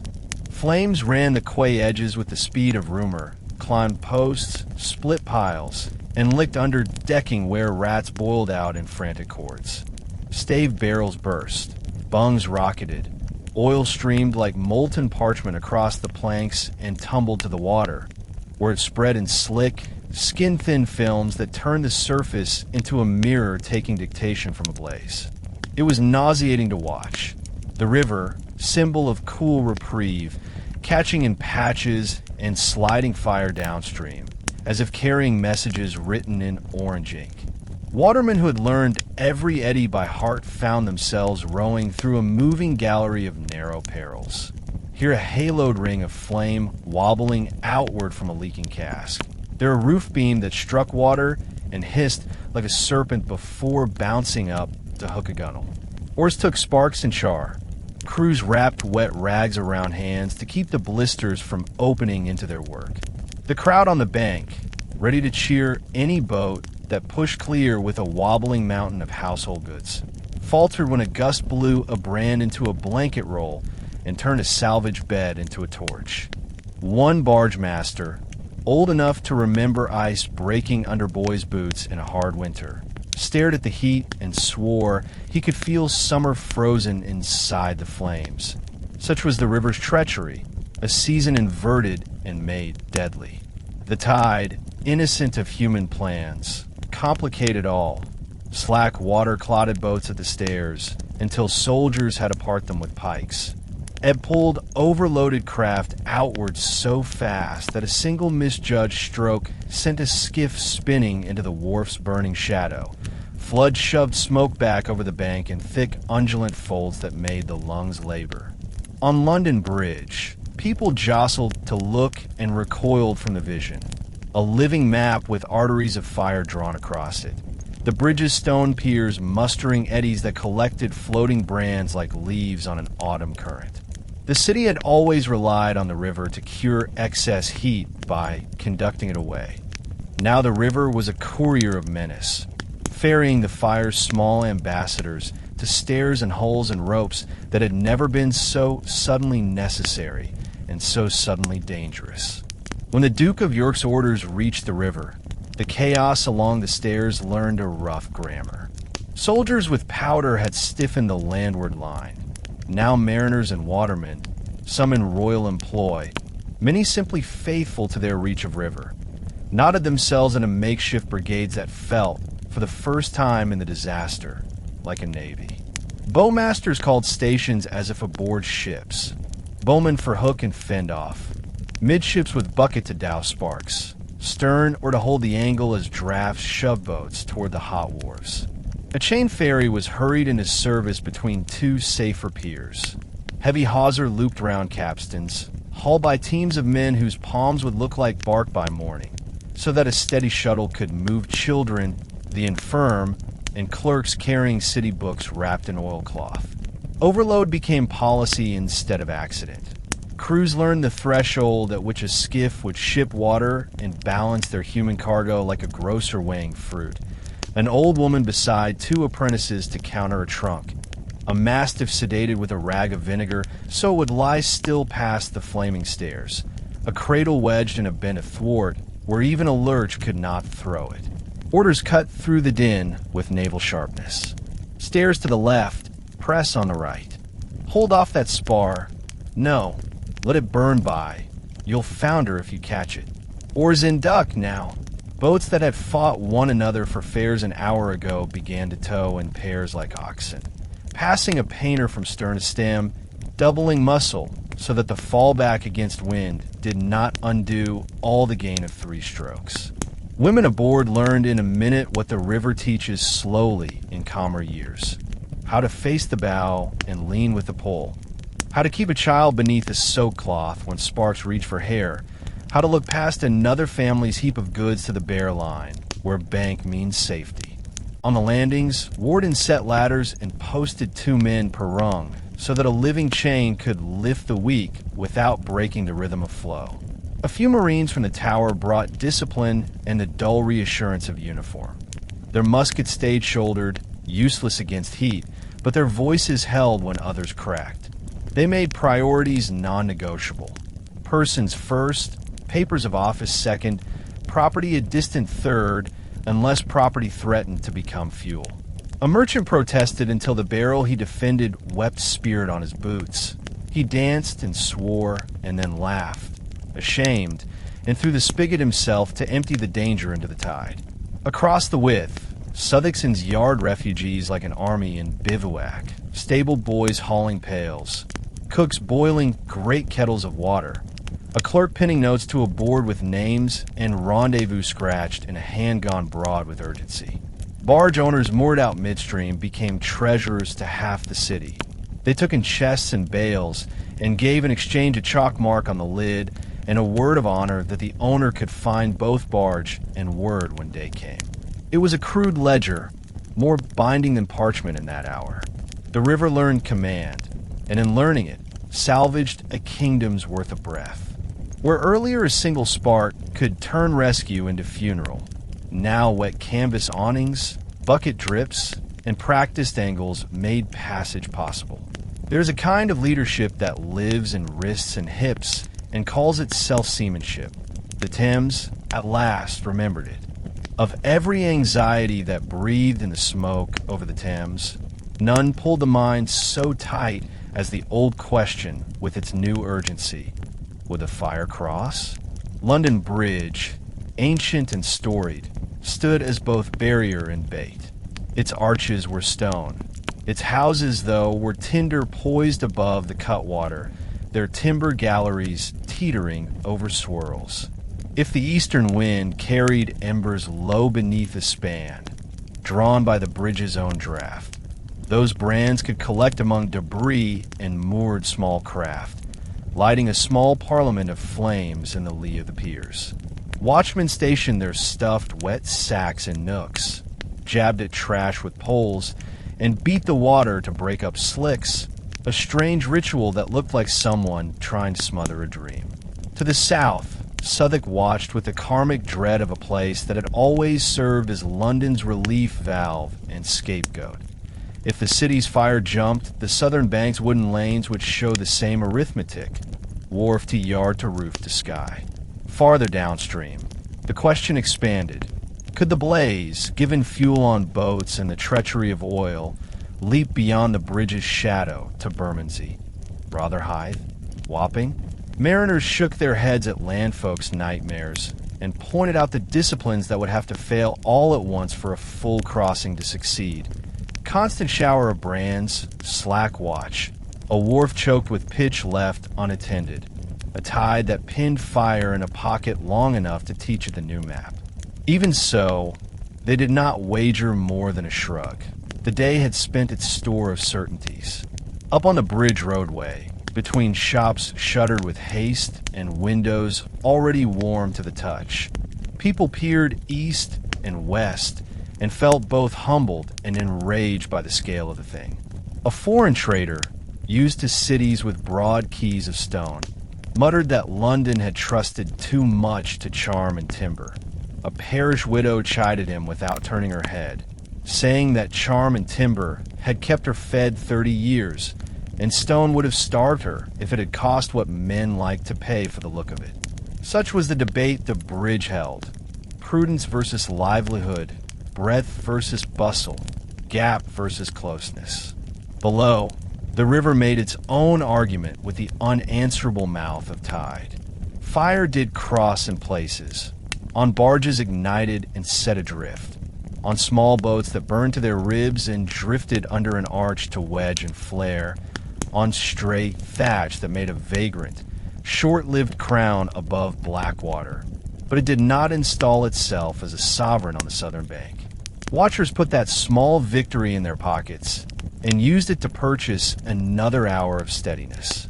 By night's approach, the bridge looked different, not yet ruined but chastened, edges scorched, a house or two smoking like admonitions.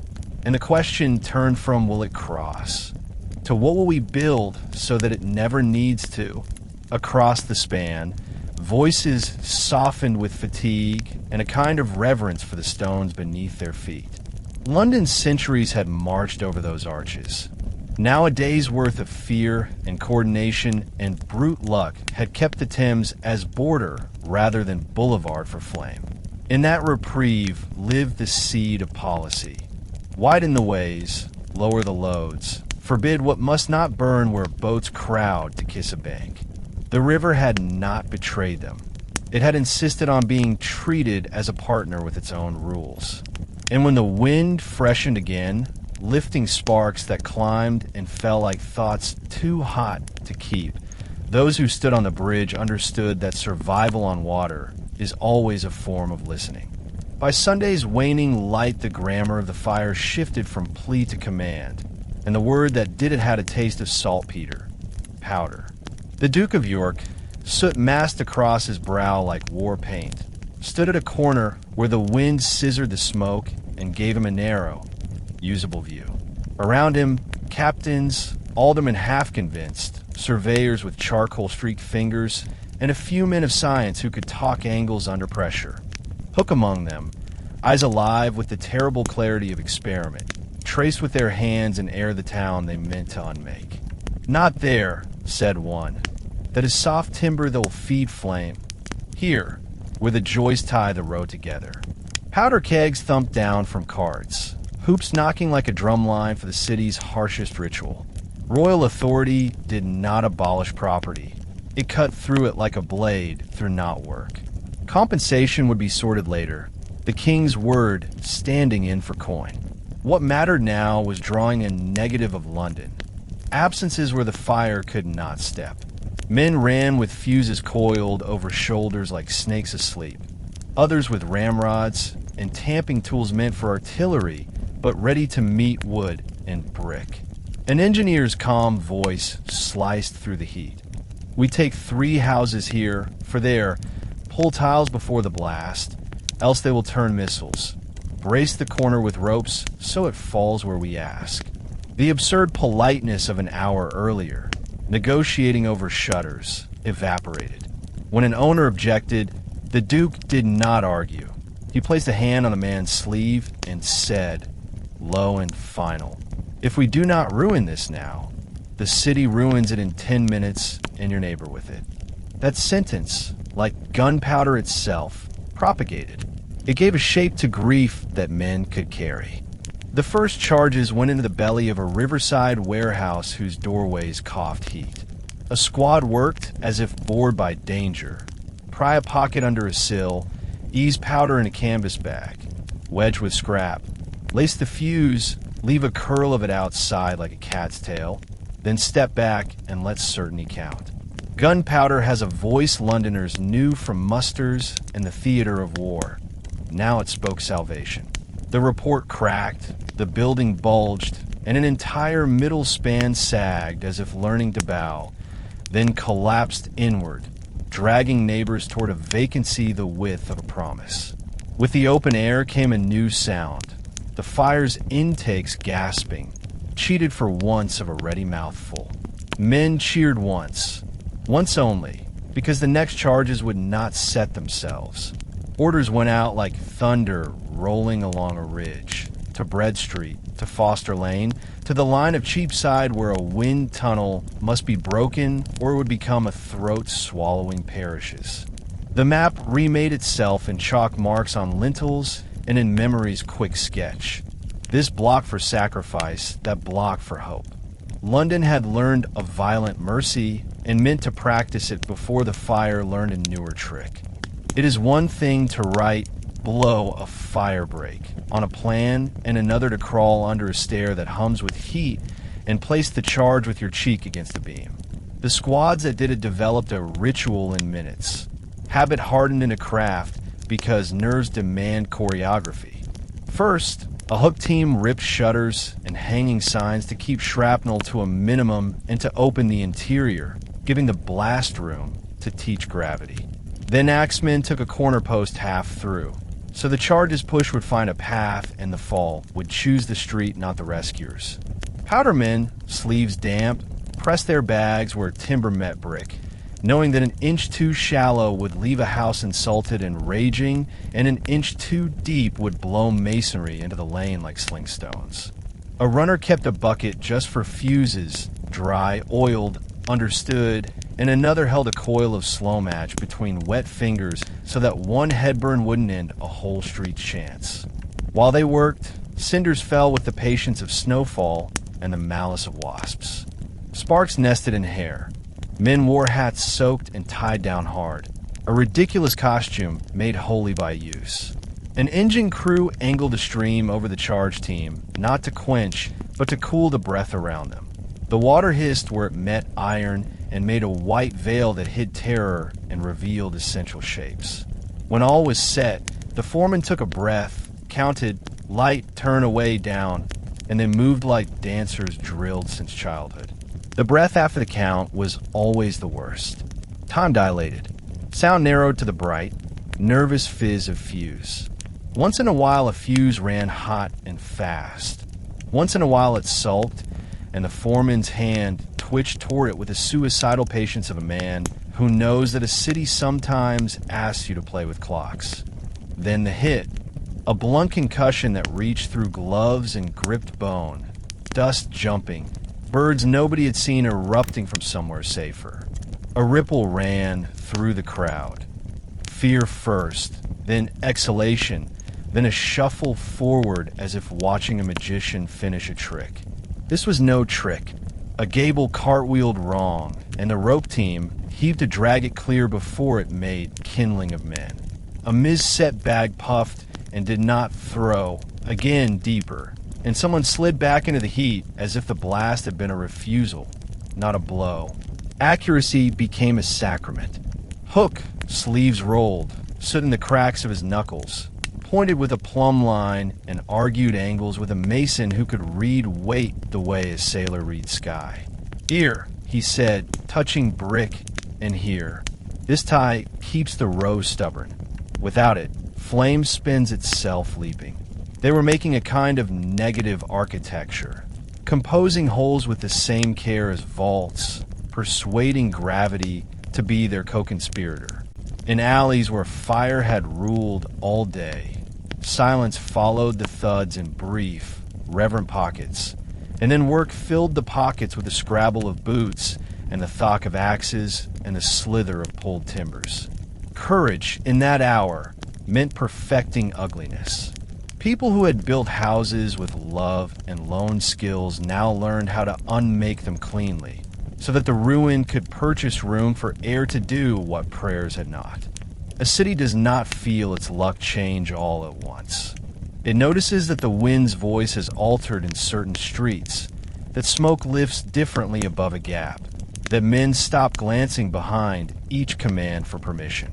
By late night Sunday into the small hours of Monday, Powder had written a new perimeter along sections of Thames Street, through slices of Cheapside, and across lanes that, hours ago, had been opinions, not lines. The fire still roared, still sent brands island hopping, still discovered surprise pockets of fuel. The hidden loft of tarred rope that erupted like a curse, the cellars stacked with brushwood for a winter that would now be imagined rather than lived, but it no longer behaved like a monarch with infinite appetite. It began to feel its edges. At one breach, flames leapt the width and found only air fat with their own heat. They clawed at nothing, shivered, and fell back to feed on what remained on the near side. At another, radiant heat kindled a roof across the way, but the Hooke team, waiting with a look that had graduated from panic to readiness, yanked slates into the street and doused the exposed lays before a tongue could take hold. The rhythm of the city's heartbeat changed. Where earlier the pattern had been discovery, alarm, flight, now became sighting, order, blow, pull, cool. Even despair adopted a schedule. Losses were grouped by block rather than by rumor. Pepys, moving again between scenes like a bee in a field on fire, sensed the difference in the color of stories men told him. Less we nearly died, and more we knocked 3 that saved 5. The king appeared at intervals, not with ceremony, but with the particular grace of a man who can look at labor and make it feel seen. Men straightened when he took a rope and leaned his slight frame against it for a symbolic pull that nonetheless cost him breath like any other mortal's. The Duke's staff chalked the next line of breaks by lantern, surveying by shadow, draw through to Newgate, hold at the lanes that run north-south, use the wind as the third wall. It was a tactics lesson written by Britain's oldest city in the script of its own streets.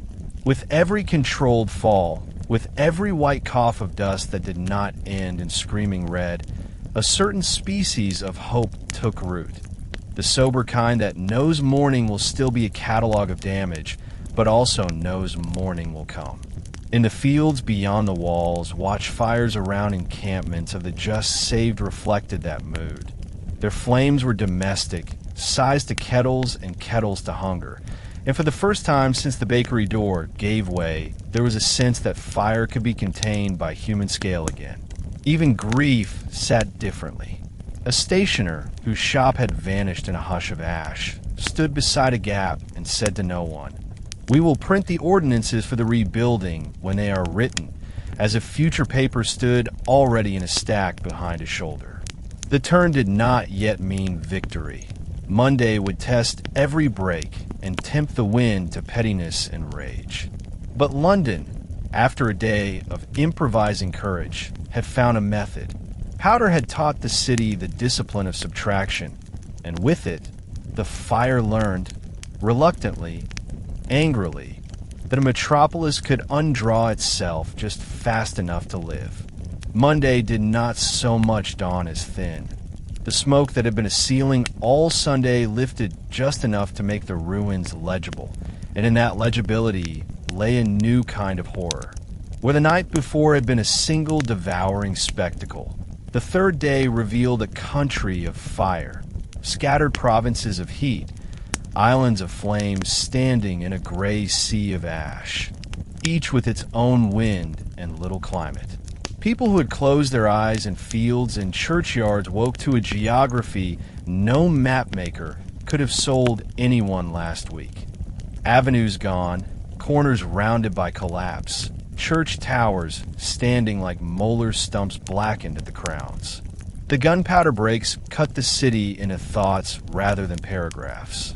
Between them, smoldering blocks exhaled like beasts that had run too far.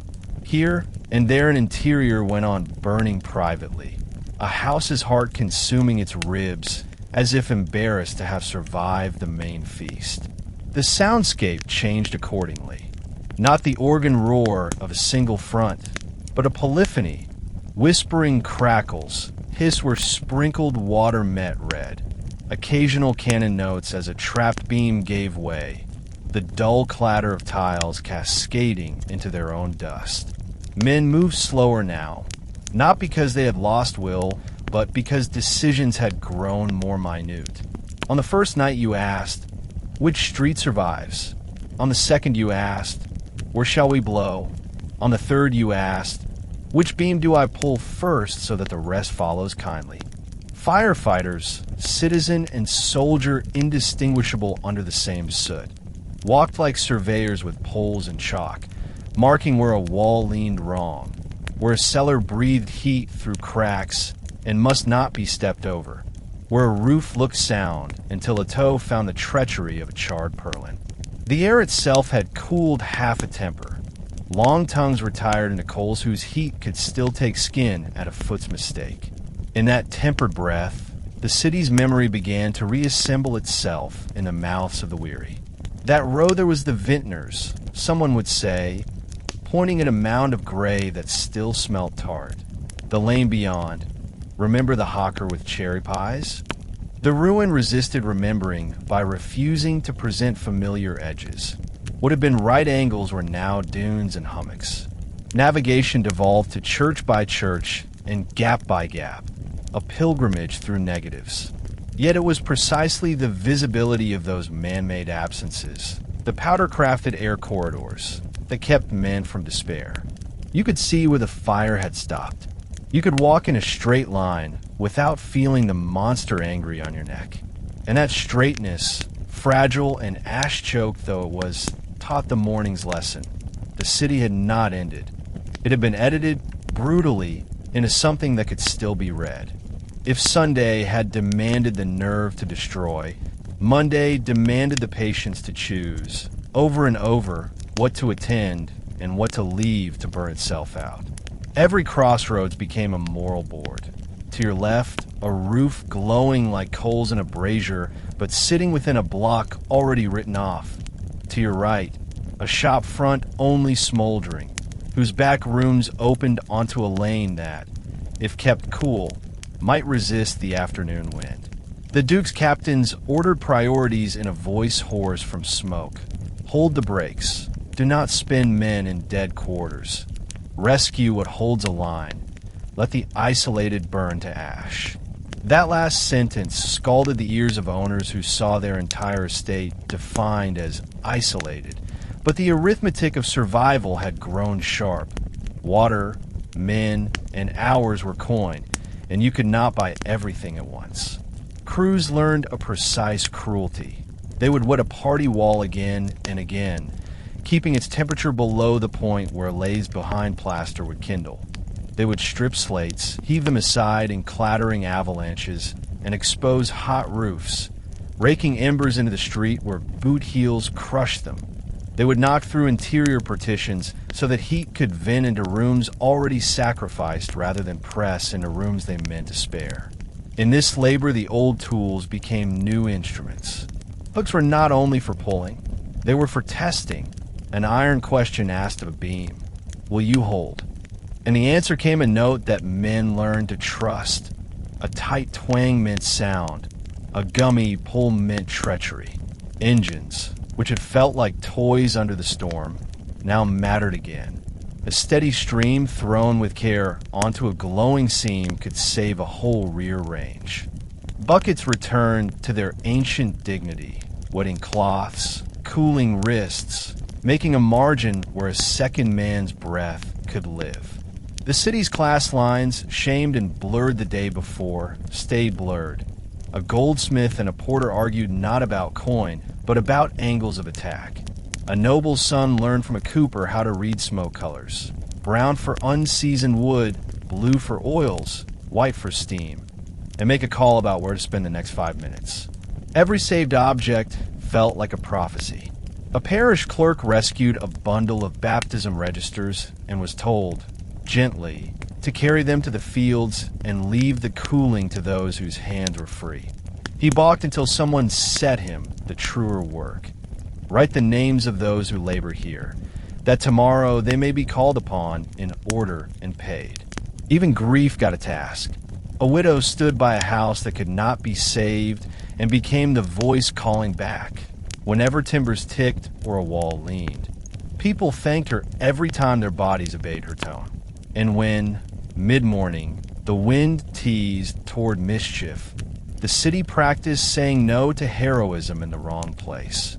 A block already encircled by voids demanded men for a last, brave stand.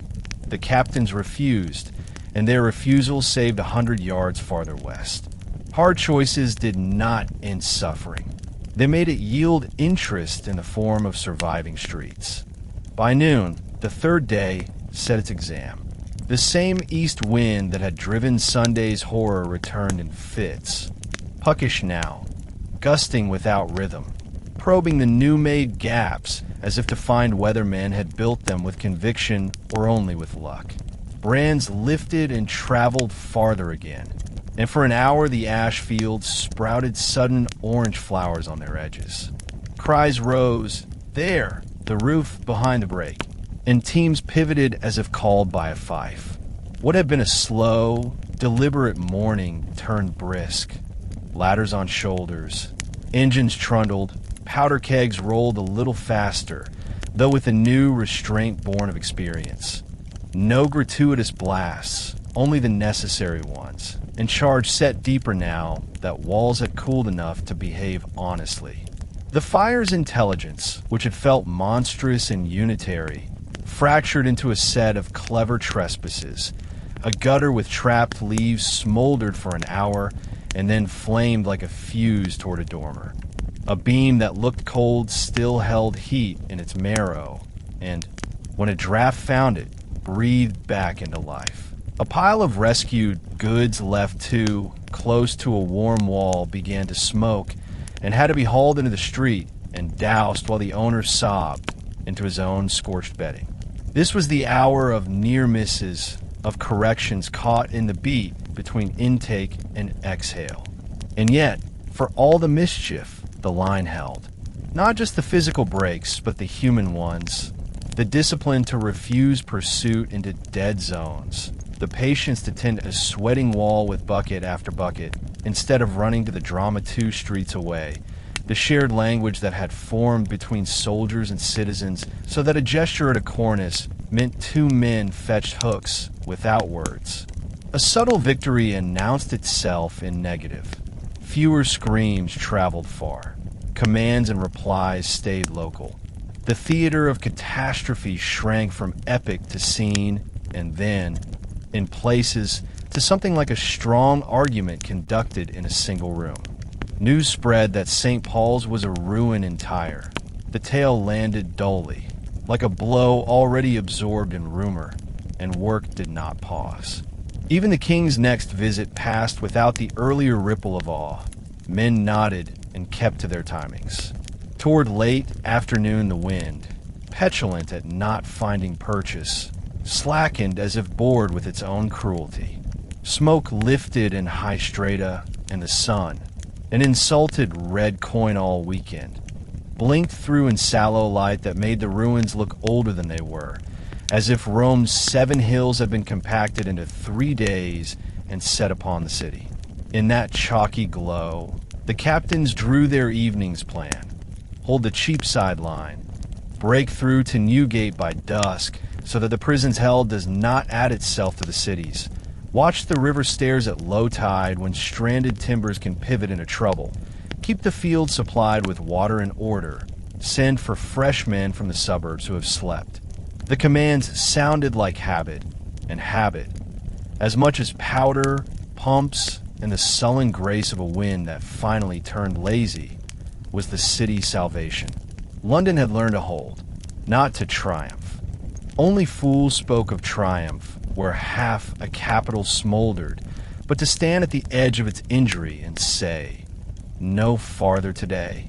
Toward late afternoon Monday, the fire lost the swagger it had worn like a crown since dawn on Sunday. It was still hot enough to bake a man's knuckles through wet leather if he gripped an iron for too long. Still quick enough to climb a carelessly piled ladder in the time it took to shout. Still treacherous in cellars where trapped drafts turned corners into little blast furnaces. But it no longer strode entire wards with a single, roaring voice. The wind that had bullied the city began to sulk and veer. Gusts arrived without a plan, stirred ash into brief cyclones, pushed a tongue of flame across a gap, then died as if embarrassed by their own indecision. That hesitation mattered. Radiant heat slackened across the powder-made streets, so that a bucket line, kept steady and close, could persuade a glowing cornice back toward black. Engine crews discovered that their streams, thrown high and patient, no longer shattered into useless mist. For the first time in 36 hours, water behaved like an argument the fire had to answer thoughtfully instead of with contempt. Men straightened their backs between pulls at the pump, used their voices with something like ordinary volume, and felt the difference a yard of air can make when air is not a bellows. Out at the fields, the mood shifted perceptibly. Cries flattened into low conversations. Kettles took their turn over ember pits. Lists on scraps of paper lengthened without smearing into panic. Lost children, found cousins, places to meet at dusk, the name of an inn that still had a roof on the Southwark side. In lanes that had been ruled by spectacle, courage turned deliberately uncinematic. A joiner lay on his stomach, face in a wet rag, and raked live coals off a joist until the orange thinned to a sulky red. 2 women unseated a section of guttering and spilled a mile of trapped leaves into the street so a hot seam could breathe. An apprentice learned to read the color under plaster. Peach for danger, chalk for safe, and called "hold" in a tone that men obeyed without asking his ears. The Duke's captains, who had spoken in thunders all day, now gave orders like carpenters. Measurements and timings, where to make a hole, how many men to hold a ladder steady against a wall that looked sound but carried a secret lean. Everywhere, the work accepted smaller units. 100 gallons saved 1 attic. 3 men and 4 minutes prevented 1 roof from returning to life. A single well-placed hook strike kept an eave from becoming a wick. In that arithmetic of modest wins, London began to understand what waning feels like from the inside. Heat without momentum, danger without the glamour of catastrophe, fatigue so complete that even fear lacked the strength to pace. And still the line held, not by heroics, but by a stubbornness that looked suspiciously like love. Night came earlier than the clock suggested, because smoke made a false dusk and the moon, rising later, wore a copper mask that gave little light. Torches and horn lanterns sprang up across the broken map. Glows sheltered in soldiers' elbows, dots of purpose bobbing where ladders moved.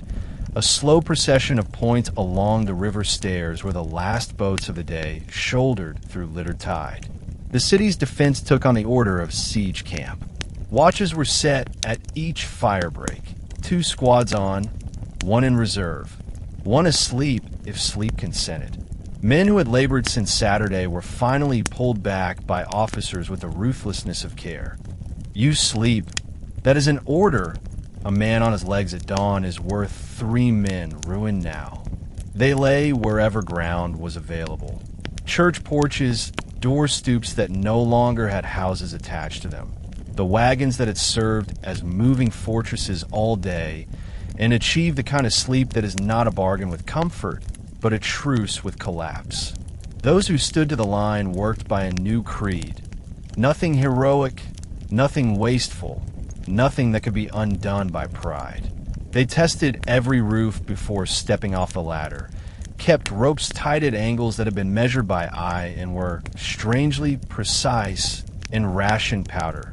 Deep charges only were a stubborn wall made a funnel of wind. No flourishes, no bravado. At Newgate and along the line that guarded the western reaches toward Holborn, the night was a negotiation with remaining heat. The prison, grim in any light, had smoked like a sermon earlier. Now hooks and sledges set its worst risks down, as if laying a body out decently after violence. St. Bride's steeple stood like a candle snuffed by fingers, black, warm, vulnerable, and crews tended the skirts of the parish with the fussing care of a nurse at a sickbed. Water, which had been coin-minted to rarity, returned as credit. Pumps clanked steady.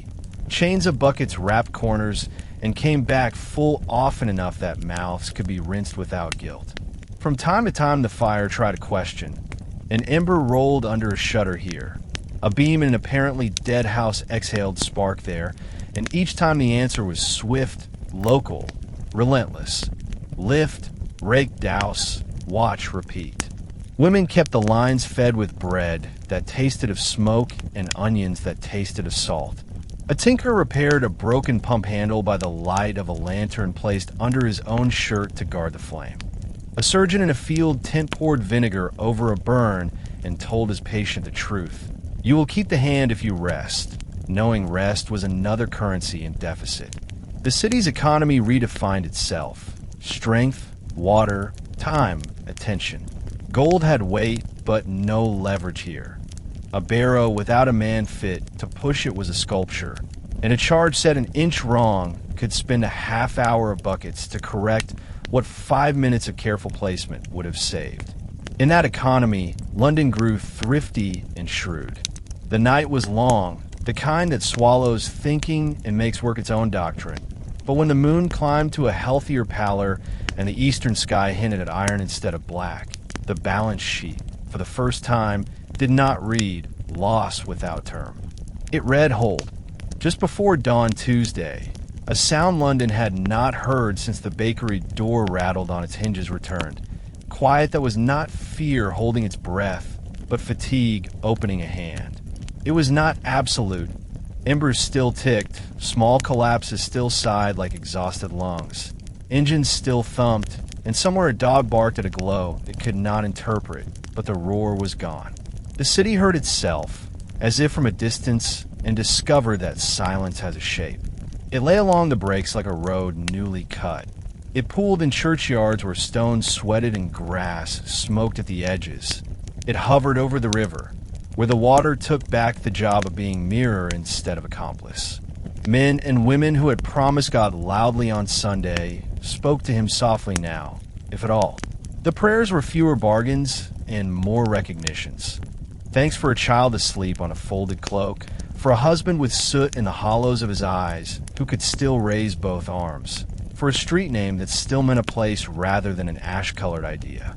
Clergy walked without vestments, soot-streaked as any soldier, and practiced the most muscular liturgy imaginable. The blessing called carry that end. The benediction named eat this first. The confession, I was wrong about that wall. You were right. We saved it because you insisted. Pepys, restless recorder, took notes by torch and then, finding his hand too tired to scratch, simply held images in his head like sorted coins. A ladder frozen in a wall where rungs had charred to ovals. A woman asleep with a rosary knotted in her fist. the king sitting on a cart's tail for 3 minutes that did a day's worth of good to morale. When the sun finally pushed a pale coin through the eastern smoke, London saw the geometry of after with cruel clarity. Fire breaks drew assertive lines where lanes had once wandered. Vistas opened that no resident had ever imagined. Sightlines from Cheapside cleared toward the river, from the river up to the hills where only bell towers had peered back before. Stumps of churches stood like theorem statements. This much stone resists. This much stone, heated and quenched in alternation, will split and confess defeat. Decisions presented themselves with the logic of proof. Keep the watches. The fire is not finished. It is sullen. Mark the dangerous vaults where heat may yet hide and burst. Appoint a clerk at every break to record names and hours and losses. Justice will need an archive as much as charity needs a ledger. Send messengers to parishes beyond the hurt and call in carpenters and masons with sound tools. The city's next organ is not made of wooden pipe, but of hands. And in that list came the quietest, hardest proposition of all. Choose to believe in rebuilding before anyone has seen a plan. People practiced it by reflex. A mason, sipping water that tasted of iron, described to no one in particular how you make a wall breathe by leaving space between skins. A merchant volunteered that streets should be widened so a single horse could turn a cart. A widow proposed that water mains be run in iron, and the men nearby, startled by the audacity, looked at each other and did not laugh. The fire had waned. Its heat would worry the ruins for hours, then days. But its sovereignty had ended. In the cooled air London began the seditious act that always follows tyranny, imagining what comes next aloud to anyone who would listen. At first light on Tuesday, London sent out its counters, surveyors with chains and rods, parish beadles with slates, guild clerks with lists, and men like Reborn Hooke with the dispassionate eyes of measurement. Eyes that could look at smoke and imagine lines. They climbed church towers that still stood and paced streets whose names had become memories overnight, sketching the catastrophe into legibility. The city fathers had always known their wards by rents and rates. Now they had to know them by absences. A clerk would kneel on a doorstep that no longer led anywhere, draw a neat little square where a house had stood, and put a cross through it, then another and another. Multiplication is mourning. Parishes that had taken centuries to accrete were reduced to a few fixed points. A spire stump, a pump still wet, an iron bracket that remembers sign. Hooke's notebook began to fill with the grammar of recreation. Widths to be widened, corners to be eased, sight lines to be made into wind's allies rather than their toys. The first totalizations, tentative and terrible, crept through the ranks of counters and into the fields where refugees sat with their kettles and their save clocks. Roughly 4/5 of the walled city had been swept.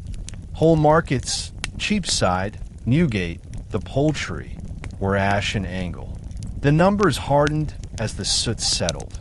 On the order of 13,000 houses, near 90 parish churches, St. Paul's not merely damaged but undone.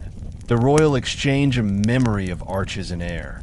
The waterfront's forests of wharf timber burned to their pilot piles. Those figures traveled like a second fire, slow and searing, turning the shock of spectacle into the steadier ache of account.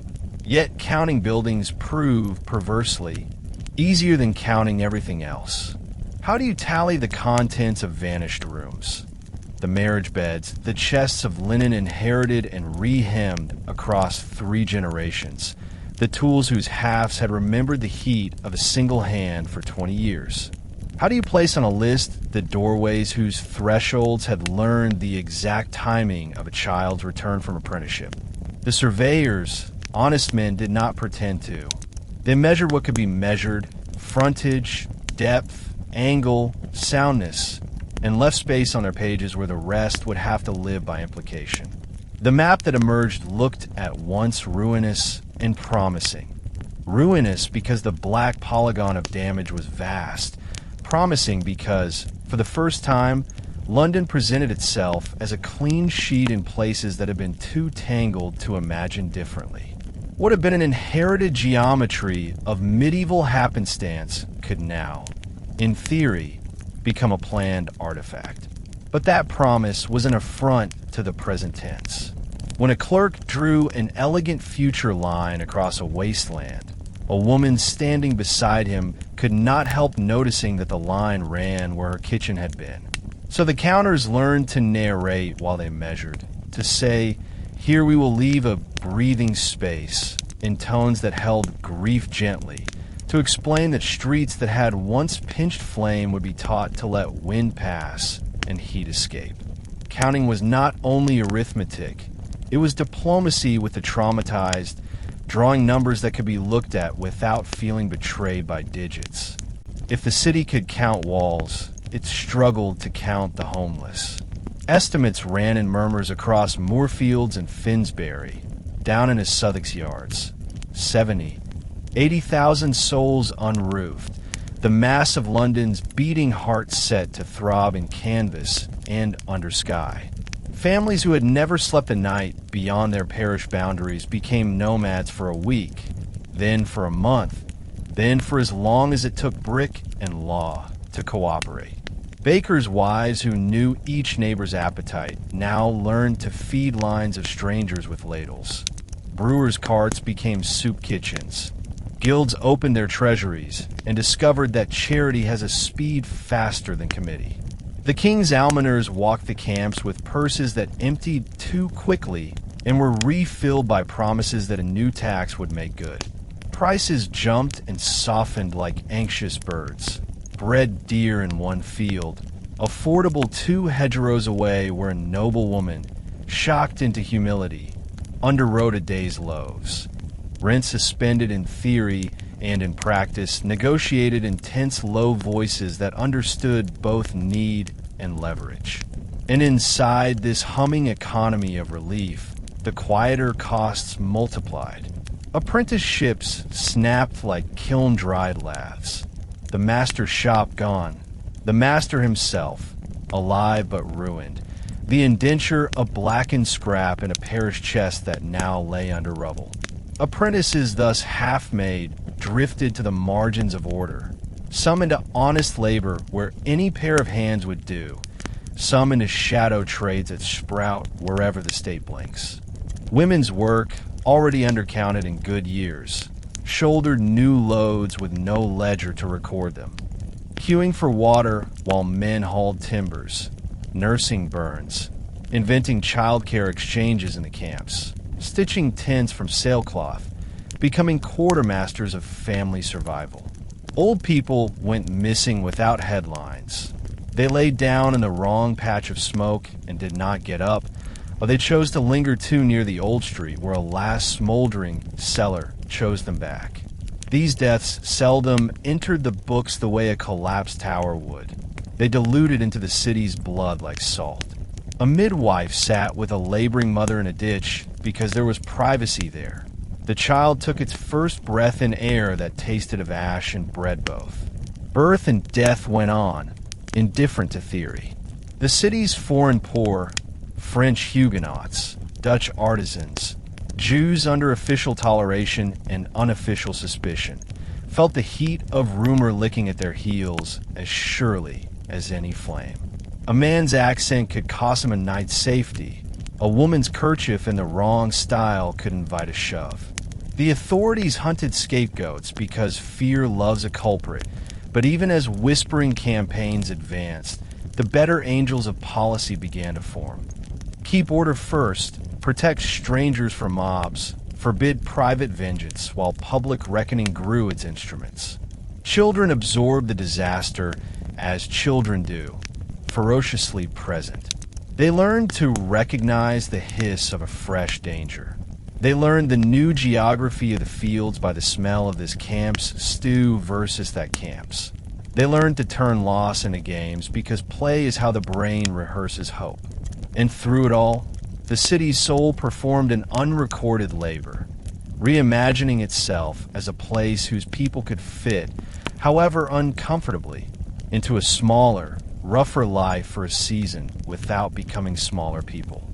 That, too, was a cost paid daily in the coin of restraint. Merchants, after the first shock, did what merchants do. They set up tables on the edge of ruin and tried to reckon. How long could ships be turned without warehouses?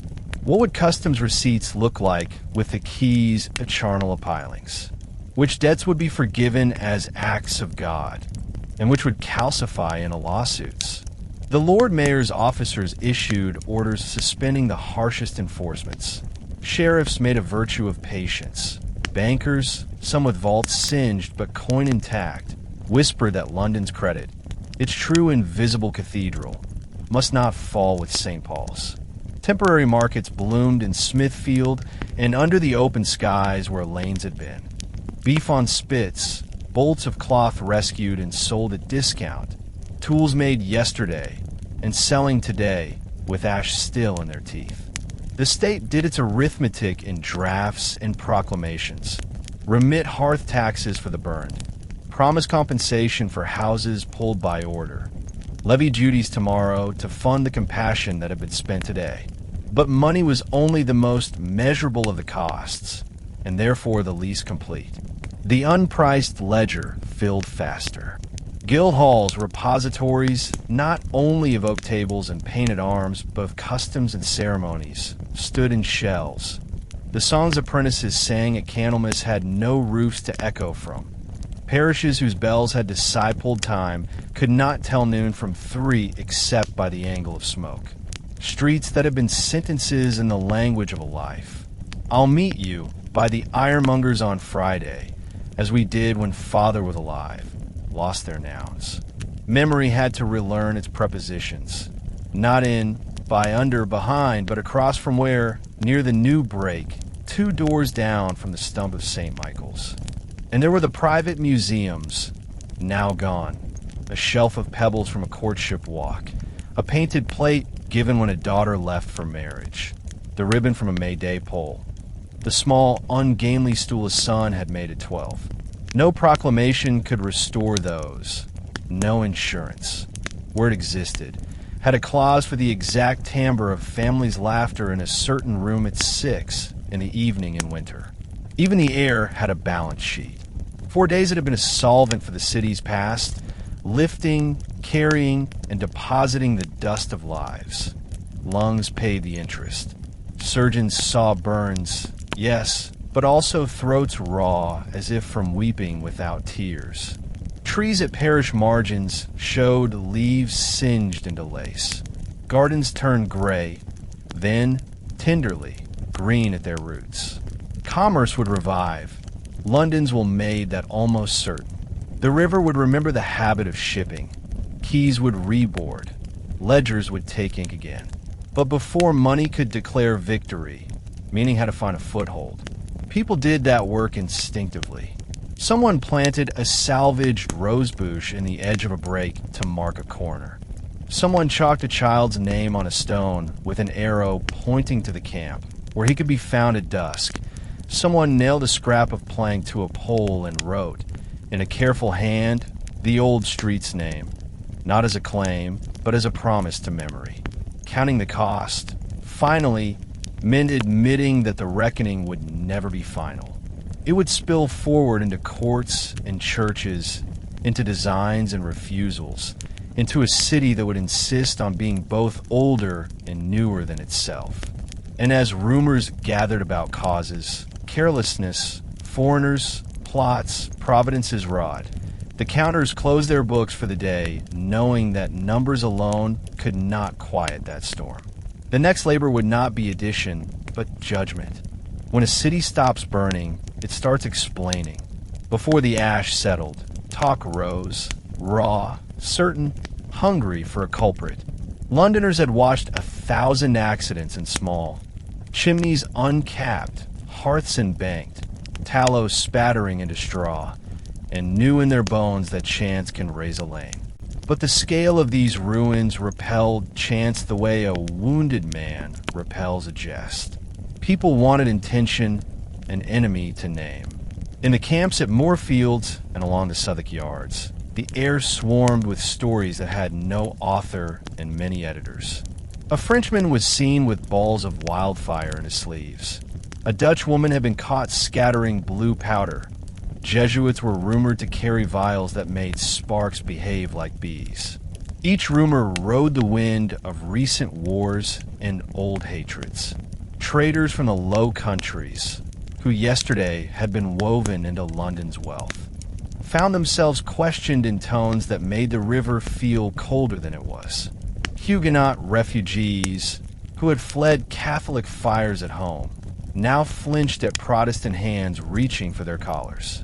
The state, mindful that panic multiplies faster than policy, proclaimed against disorder, sent patrolling companies through the fields to keep fists from finding foreign faces, and posted criers to read orders that forbade private revenge while promising public inquiry. But the city's nerves had a memory older than paper. On corners, men spoke in the clipped syllables of the convinced. In alehouses, the drink thinned the line between witness and imagination. Someone had seen a spark move against the wind. Therefore, a devil's bellows must have blown it. Someone had found a brand at their threshold. Therefore, an enemy hand had placed it. Meanwhile, the mundane investigators went to work with a steadier method. The watch questioned the Fariner family, bakers with the misfortune of being the fire's first noun, and learned a story that sounded like so many kitchen histories. Bank coals, an oven's breath, a timber joist that remembered more heat than it should have. The maid, who might have answered more precisely, was the fire's first victim and therefore past summoning. Neighbors spoke of the east wind as if it were a conspirator. Carpenters pointed at jetties where flame had run like gossip. Boatmen swore that the river had carried fire back at them. Chandlers cursed the way tallow remembers a spark longer than sense can manage. The city was split between two grammars. One demanded a plot and would prefer it foreign. The other, born of trades and weather, drew a diagram of risk so exact it looked like destiny. Between them, magistrates shuttled with notebooks and guards, trying to keep inquiry from becoming a hunt.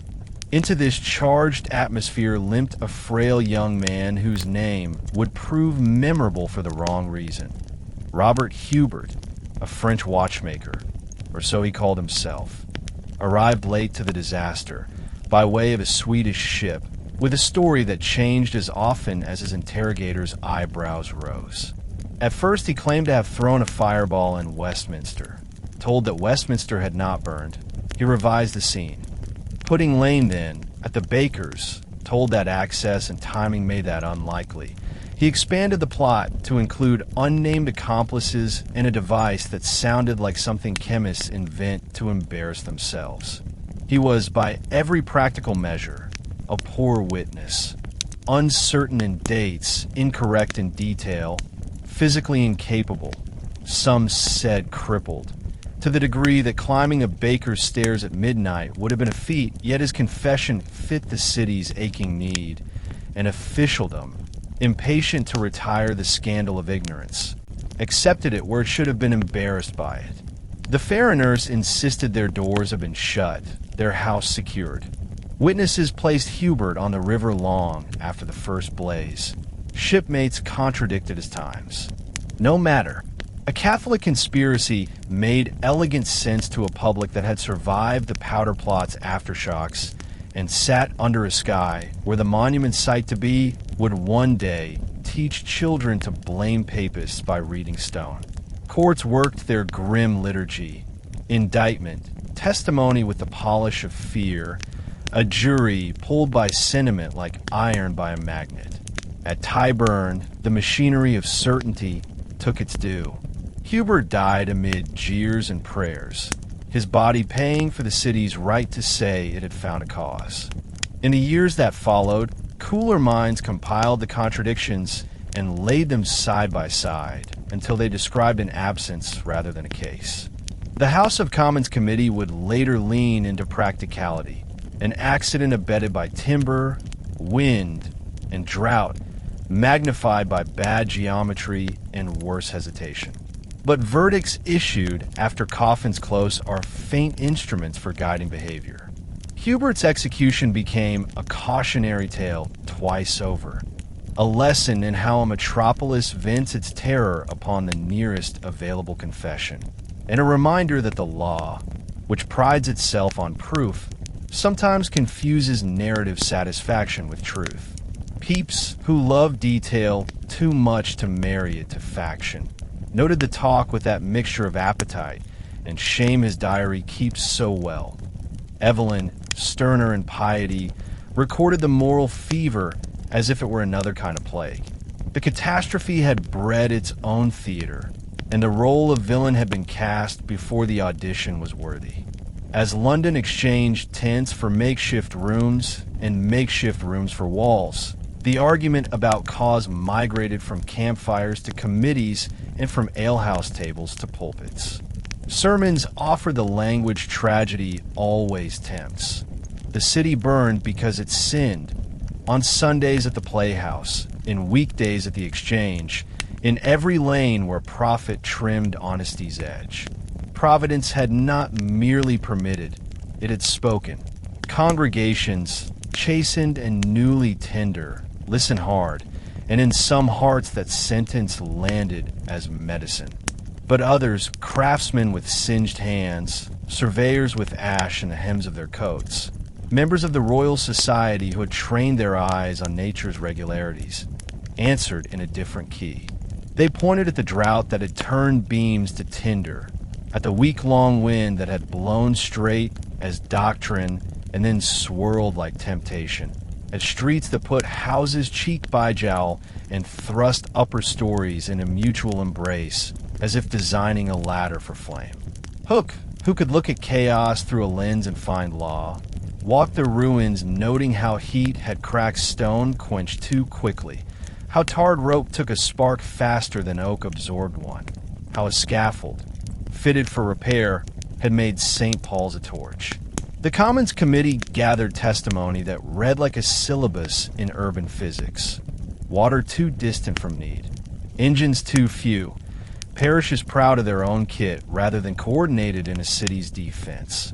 A mayor who blinked when powder should have spoken. From these observations came not only blame, but design. Widen ways, build in brick and stone, regulate projections and signs.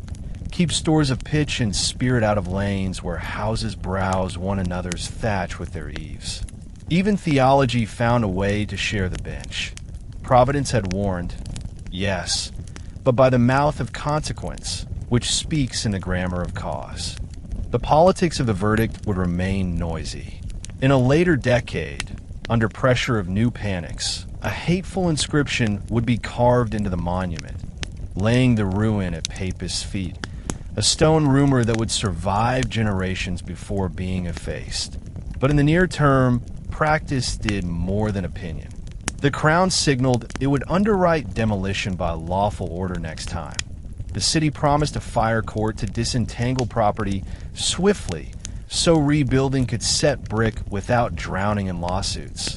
Insurers, shrewd and visionary, began to sell a new arithmetic of risk that would someday fund pumps and marks of protection on doors. The probable cause, when stripped of consolation and malice, was a stack of simple facts. A spark in a bakery, a parched, jettied city that loved closeness too much, an east wind skilled at turning rooms into lungs, a human reluctance to ruin a neighbor's house early that matured, too late, into the courage to ruin 10 to save 100. London learned to live with that sentence. It was not romantic. It cannot be hanged, but it could be answered, in brick, in space, in law. And that answer, though it took years and quarreling and genius and compromise, would become the city's clearest apology to the future. When the smoke thinned enough that a person could read by daylight without the letters wincing, London discovered a second disaster braided through the first, a tangle of titles, leases, rents, mortgages, and covenants that had burned at the edges but not in the middle. The buildings were gone. The paperwork survived in memory, in duplicate copies carried under cloaks, in parish chests hauled to fields, and in the mouths of men who could recite a term of years as readily as a psalm. A single plot might be claimed by an owner with a freehold, encumbered by a ground rent to a livery company, let on a 1909 year lease to a merchant who had sublet the bakehouse to a turner, whose widow now held dower rights in the income from a garret where an apprentice once slept. The fire had not simplified anything. It had erased walls while leaving obligations hanging in air like ghost scaffolding. Rebuilding, all agreed, must be swift, but swiftness and the ordinary courts were strangers. A chancery suit could age a young man. Common law, splendid at verdicts over carts and insults, moved with a stately gait whenever property wore more than one pocket. Meanwhile, the city sat roofless. Carpenters idled for want of decisions. Masons sharpened chisels and cursed delay. Merchants counted capital that would evaporate if foundations were not squared before winter. Widows stared at charred rectangles and asked which side of the line had been their kitchen. If London waited for the usual engines of judgment to grind, it would rot in its own prudence. The solution, whispered first in coffee houses and then pronounced in council, was as radical as powder had been at the height of the blaze. Create a new court devoted solely to sorting the embers of title. Staff it with judges capable of both law and mercy. Command it to move in weeks, not years, and give its decrees the kind of finality that could hold a plumb line steady. This was not mercy court, nor a tribunal of charity. It was a workshop for making certainty where parchment had frayed. The mandate would be simple in sentence and complex in execution. Ascertain, as quickly as testimony and surviving documents allowed, who possessed what before the fire. Decide who must bear what share of the cost to raise it again. Apportion ground where streets must be widened for the city's new lungs, and write orders that surveyors could take straight to ground with chains and rods in hand. The idea felt dangerous and necessary in equal measure. Dangerous because speed and justice are wary partners. Necessary because delay is its own kind of injustice when winter is a creditor. London, which had learned to blow houses to save neighborhoods, prepared to blow on the law until it burned away everything but judgment.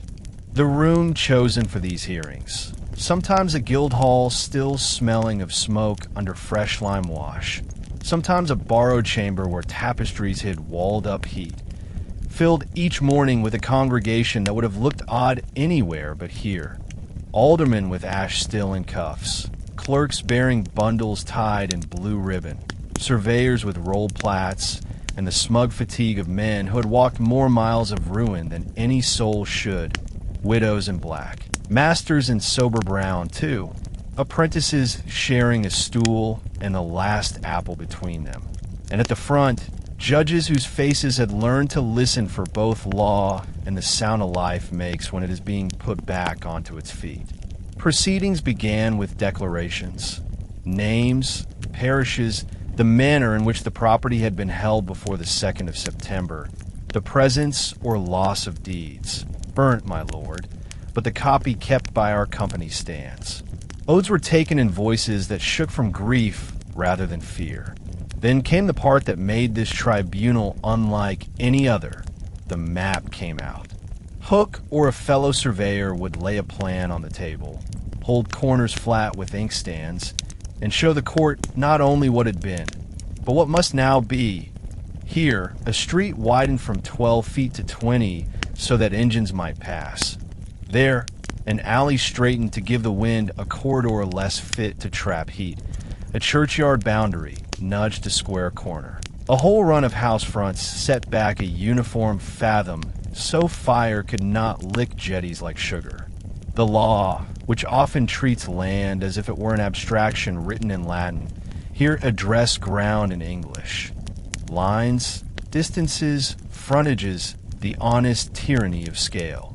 Where the new plan stole inches or yards, the judges weighed compensation as a craftsman weighs timber, by grain and use, not only by length.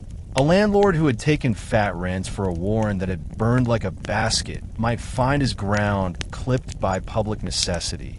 He would be paid, yes, but not as if his old geometry had been a gift to the Commonwealth. A leaseholder who had maintained his house and kept his gutters clean, who could produce neighbors to swear he had been vigilant in peace and valiant during the storm, discovered that virtue had market value.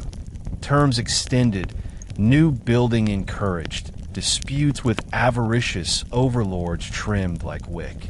The court preferred brick and stone to timber not only as materials, but as metaphors. It rewarded proposals that promised durability and punished those that sought to resurrect hazard in the name of sacred custom. Advocates tried their trade, citing charters, invoking equities, polishing phrases that might shine in ordinary litigation, and discovered this bench had little patience for performance. Judges cut to use, "Sir, will this award let a mason set his line by Monday? Will it keep a cart from wedging in haste when flames run? Can the parish lay pipe without suing a neighbor's heel in 30 years?" When answers took on the woolly smell of evasion, the gavel did not fall. A finger did, stabbing the plan where reality insisted. Exhausted clerks learned a new shorthand to capture sentences compact as iron. Let the plaintiff rebuild at his former breadth, set back by 1 yard throughout. Landlord to contribute 2/3 of the charge for party walls. Defendant to enjoy the cellars as before, save where the sewer now takes a truer course. Compensation for the loss of overhang denied as pernicious to safety. These were not orations. They were instructions. Men left the chamber not in triumph, but with pieces of paper that were as good as ladders. The genius of the fire court was not only that it judged, but that it taught London how to agree quickly. After a fortnight of hearings, the city's rumor-mongers discovered a new pleasure, telling stories in which nobody was villain and everyone yielded a little to gain a great deal. A brewer who had sworn to die on the boundary of his yard accepted a straightened line when the judge explained that the bend made a pocket where heat would always idle. The brewer would be paid in coin and in a freedom from nightmares he had not thought to price. A company of mercers, proud and prickly, yielded a strip along their hall to widen a lane after hearing the surveyor speak, without ornament, of how many engines could pass abreast there in the next century. The mercers began to imagine their grandchildren alive to enjoy what would be sold on that widened way, and their pride changed its object. Precedent blossomed in neat rows. If this alley was set to 18 feet for reasons of flow, that alley with similar curves would be given the same number without argument. If compensation for lost jetties was denied here, others learned not to demand pay for hazards. If a widow could not afford her portion of a rebuilt party wall, the court wrote an installment plan in a hand as gentle as charity and as firm as a tally. Petitions that once would have snarled into jealousies now braided into bundles. Parishes sent delegations pledged to accept whatever allowed them to raise bell towers with roofs that would not concentrate heat. Guilds appointed committees not to defend every inch, but to trade inches for yards of safety. The speed was intoxicating and exhausting. Surveyors worked like honest thieves, stealing hours from sleep to set pegs by dawn where yesterday's ink had decreed a line. Masons heard a judgment at noon and set their plumb bobs to it by vespers. Brickmongers' kills glowed orange over fields that last week had been gray as suet. Not every award pleased. A few men left muttering. A few appealed in tones that bruised the judge's patience. A very few tried to build contrary to line and learned that, in a chastened city, neighbors were now deputized. Walls that defied the plan found themselves without friends and, if stubbornness persisted, without legal life. But by and large, the court's habit of justice at a walking pace. No gallop into error, no dawdle into decay. Bred trust. Pepys wrote of the pleasure of seeing business done. Evelyn praised the notion that necessity could be civilized. Even the poor, whose voices seldom traveled far, found themselves represented in outcomes, if not in speeches. Wider streets do not ask a man his credit before they let him pass. Brick does not inquire who will sleep behind it. A public pump cares only for the bucket's thirst. The court closed its books each afternoon not with the swelling music of victory, but with the quiet algebra of progress. So many plots settled, so many party walls agreed, so many feet gained to wind and engines, so many arguments saved from the swamp of years. Outside, Londoners learned a new ceremony. When a decree was read at a site, neighbors gathered as if for a christening.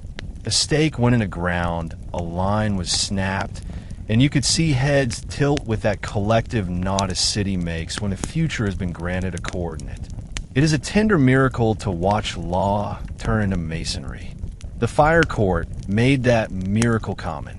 It took the fury of a week and translated it into an architecture of centuries, teaching a metropolis that mercy can be measured, that speed can be fair, and that the most radical sentence a judge can utter in a wounded city is often the simplest: build. The fire had written a negative of London onto the sky. Parliament answered by writing London back onto paper. In the weeks after the embers ceased their muttering, Whitehall's chambers filled with drafts that smelled of lamp smoke and urgency, and clerks' desks vanished beneath piles of clauses whose language tried to do what flames had done in ours: transform the city, but without hate. The rebuilding acts, first in 1666, refined and reinforced by later measures, read like a craftsman's catechism as much as a law. They forbade timber fronts within the walls and called for brick and stone as if calling for rain. They outlawed the intimate overhangs that had let houses kiss across lanes, banning jetties and signs that could feed a running fire. They widened thoroughfares to measurements that felt, to old-timers, as extravagant as a cathedral nave, and to engine men as righteous as a promise. Party walls, those negotiated membranes between neighbors, were dignified into firewalls, thickened by inches that would purchase minutes, and therefore lives. Hearths must be mass-owned. Flues must run square. Roof coverings would be slate or tile. Gutters must carry water where it could escape rather than stew heat like a broth. Even the details learned discipline. Window jambs in square stone. Door heads arched to carry weight honestly. Sill heights set so that a future bucket line could reach without acrobatics. The act did not demand beauty, but it placed the scaffolding where beauty could climb without fighting physics. And for a city of merchants, nothing in the acts mattered more than the new grammar of the street.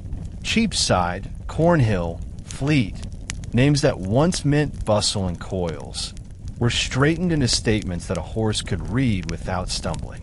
Corners were eased, returns were given sight lines. Lanes that had kinked like old knees were taught to walk forward. The language of width, 12, 18, 24, 30 feet, entered conversation the way rents once had, and Londoners learned to see distance not as vacancy, but as the space in which catastrophe hesitates. Where an alley had once been 8 feet with timber eaves stooping to meet above it, the act said 18 feet of daylight from wall to wall, and no apology. The change, when pegged out on ash, looked indecent to some, like lifting a hem too high at church. But Mason's plumb bobs and engine crews' grins converted skepticism into assent.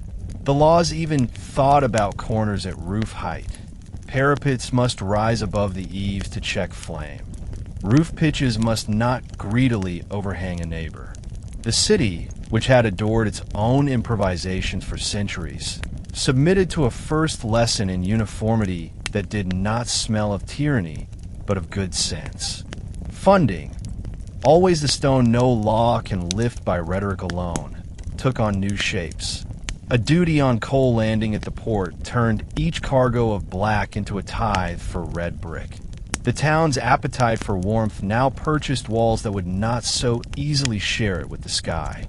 Surveyors were armed not only with rods, but with warrants. Where a line said setback, the law made the timid brave and the stubborn tractable.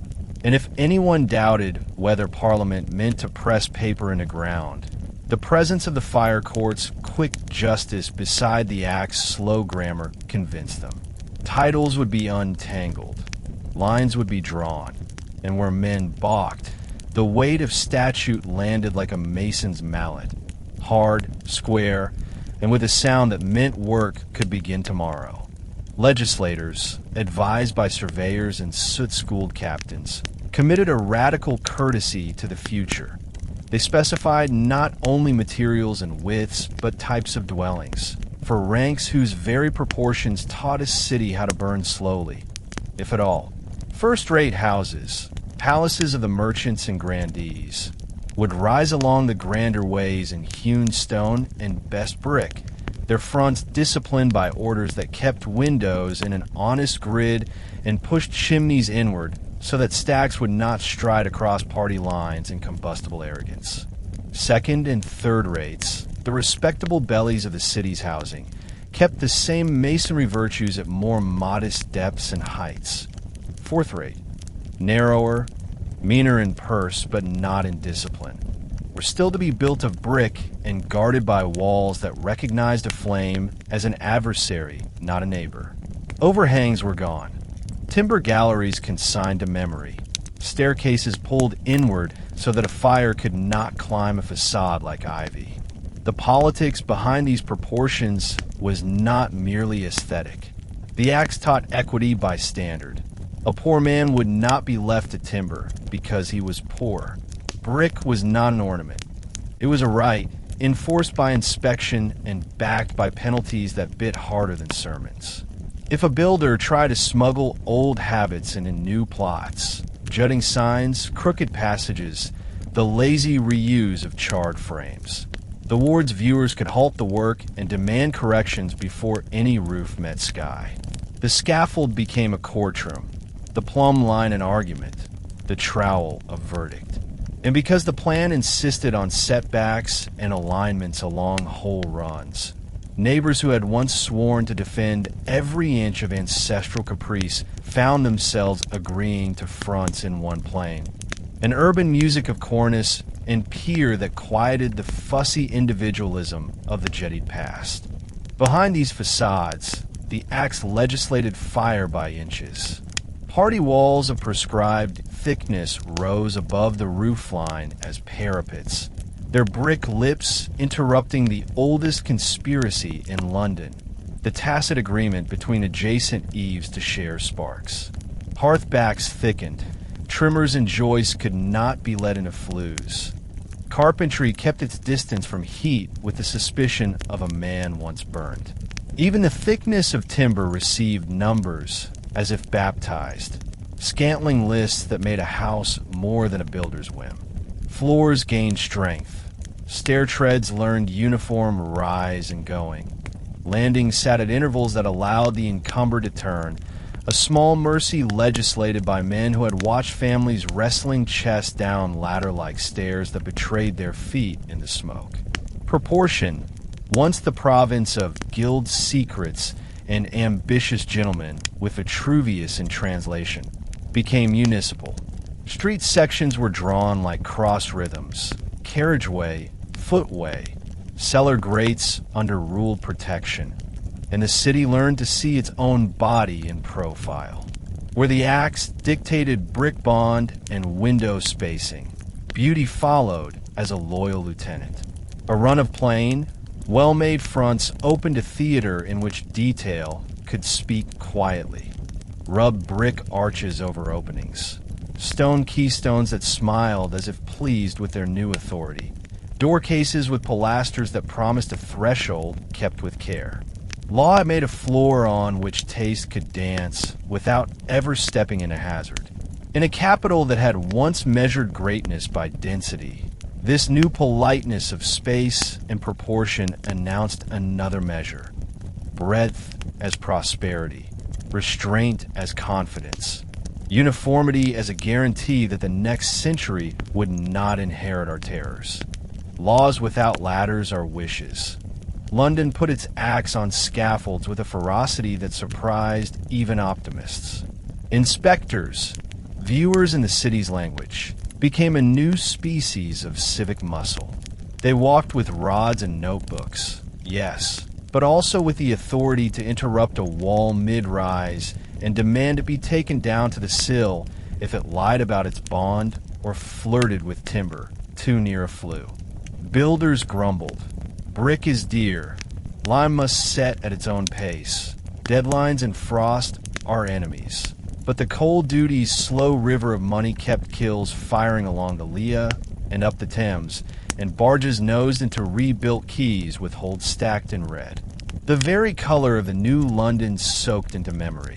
That warm, various brick, rubbed to silk at corners, rough in panels, stitched by lime joints that caught the low sun like chalk lines. Stone dressed the public meanings, church fronts, halls, the new exchange, while brick did the honest carrying of lives behind it. Carpenters adapted with a grace born of necessity. Their craft did not vanish. It migrated inward and upward. Floors framed tighter. Roofs trussed with a mathematician's thrift. Door cases and paneling taught to glow against plaster so smooth that candlelight behaved like an obedient guest. Enforcement, to modern ears, sounds punitive. In the months after the axe, it felt like solidarity. A viewer ordering a wall thickened or a parapet raised did not speak as a tyrant, but as a man who had carried buckets on Sunday and intended not to do so every September until Kingdom Come. Parishes appointed their own wardens of good building. Guilds issued pattern details. Pamphlets showed cross-sections that a literate foreman could copy without hiring an architect. Insurance offices, embryonic but quick to scent opportunity, offered lower premiums for houses bearing their marks and conforming to the Act's prescriptions, an early market chorus singing in counterpoint with statute. Even the river learned its lesson. Warehouses stepped back from the water, their party walls rising like weirs against flame. Stores of oil and spirit drifted away from dwelling rows. Wharves kept clear ways where once they had stacked bales, as if daring a spark to find them. The habit of safer cities, wide ways, honest materials, coordinated water, the acceptance that a town is a single body, not islands of profit, began as compliance and matured into pride. And because rebuilding is never just the mending of matter, but the rehearsal of meaning, the Act's disciplines taught Londoners a changed courtesy to one another. A setback observed by all on a street spared each householder the petty warfare of inches. A parapet kept not just the neighbor's roof from catching, but the midnight dread from the neighbor's mind. The sound of an engine trundling along a broadened way at drill hour became, to children, not a prophecy of catastrophe, but a brass assurance that men and water could find them in need. Mistakes still happened. Summer roofs catch even in a prudent generation. A careless flue can lie, but the city had built structures for limiting error and amplifying response. Statute had become scaffold. Scaffold had become habit. Habit, at last, had become culture. You could hear that culture in the new cadence of hammers, steadier and less frantic, in the pace of carts that no longer jammed into knots at corners. In the evenings when householders stepped out to look along straighter fronts and found themselves admiring not a single fancy gable, but the long, civil line that sheltered them all. The fire had forced a vow. The rebuilding axe kept it in clauses and in brick. Never again shall the wind find a ladder in our streets, nor a spark of parliament in our eaves. In the first chill mornings after the fire, when surveyors' boots still found warm stones and the air tasted faintly of lime and sorrow, two figures began to walk the same ruins with different compasses in their heads. Christopher Wren, scholar of optics, astronomer by inclination, courtly in bearing and confident in the way that precise minds are when the world has become imprecise, looked at the city and saw a chance to convert accident into order. Avenues like rays from a sun, piazzas set like calm harbors amid a sea of brick, sightlines arranged so that civic buildings would present themselves like actors taking a planned entrance. Robert Hooke, experimenter of everything, the society's tireless demonstrator, quick, prickly, indispensable, looked at the same ground and saw, first, the instrument for getting from ash to wall. Chains, rods, baselines, benchmarks, titles tamed, leases reconciled, men paid, lines obeyed. If Wren spoke in geometry fit for engravings, Hooke replied in geometry fit for pegs. They were not opposites. They were phases of the same ambition. A city must be imagined before it can be measured. It must be measured before it can be built. And it must be built before anyone can credit the imagination that started the sequence. Wren's early plan, with its grand diagonals spoken from civic foci, promised a Rome made English, a choreography that would have taught carts and pedestrians to move like notes in a fugue. But property, that inexhaustible parliament of objections, exerted its gravity. The fire court moved fast, not omnipotent, and London's lanes could not be erased like pencil lines on vellum when those lines were debts and dowries and the ghosts of deeds 3 lifetimes deep. Hooke, appointed surveyor to the city, became the hinge on which Wren's ideals swung into practicable arcs. He marked the widened streets authorized by statute. He negotiated the bends that must remain and eased them until they behaved like reason. He set out church sites on a grid of possibility rather than nostalgia. If Wren dreamed in circles and domes, Hooke slept badly and woke early to make sure Mason's plum would find a true vertical where yesterday's should have learned to lie. Together they constituted a grammar. Wren the clause that aspires, Hooke the punctuation that makes aspiration legible. Their temperament sparked. Wren smooth as dressed stone, Hooke as fissile as quicklime meeting water, but their labors interlocked. The city needed both a face to love and a skeleton to trust. In coffee houses you could hear men rehearse a folk drama. Wren the court's favorite with pockets of royal favor. Hooke the middling man keeping nobility honest. But the reality on scaffold and in committee was less theatrical and more tender. Too brilliant. Wounded egos pulling in the same direction, often with the same rope, sometimes with teeth set against the same stubborn knot. And beneath them, thousands of hands grew fluent in a new language. Brick by bond, street by width, water by pipe, parish by plan. If the Great Fire had been the city's unasked for experiment, Wren and Hooke made themselves its principal investigators, submitting hypotheses to the cruel peer review of weather, budget, habit, and hope. Nothing announced the bargain between vision and instrument so dramatically as the reimagining of St. Paul's. The old Gothic giant lay in broken syllables on Ludgate Hill. London had lost not merely a building, but a tone of voice. Wren advanced alternatives like a statesman auditioning constitutions. His great model, all centralized grandeur, Greek cross under a single sovereign dome, dazzled many eyes and alarmed others.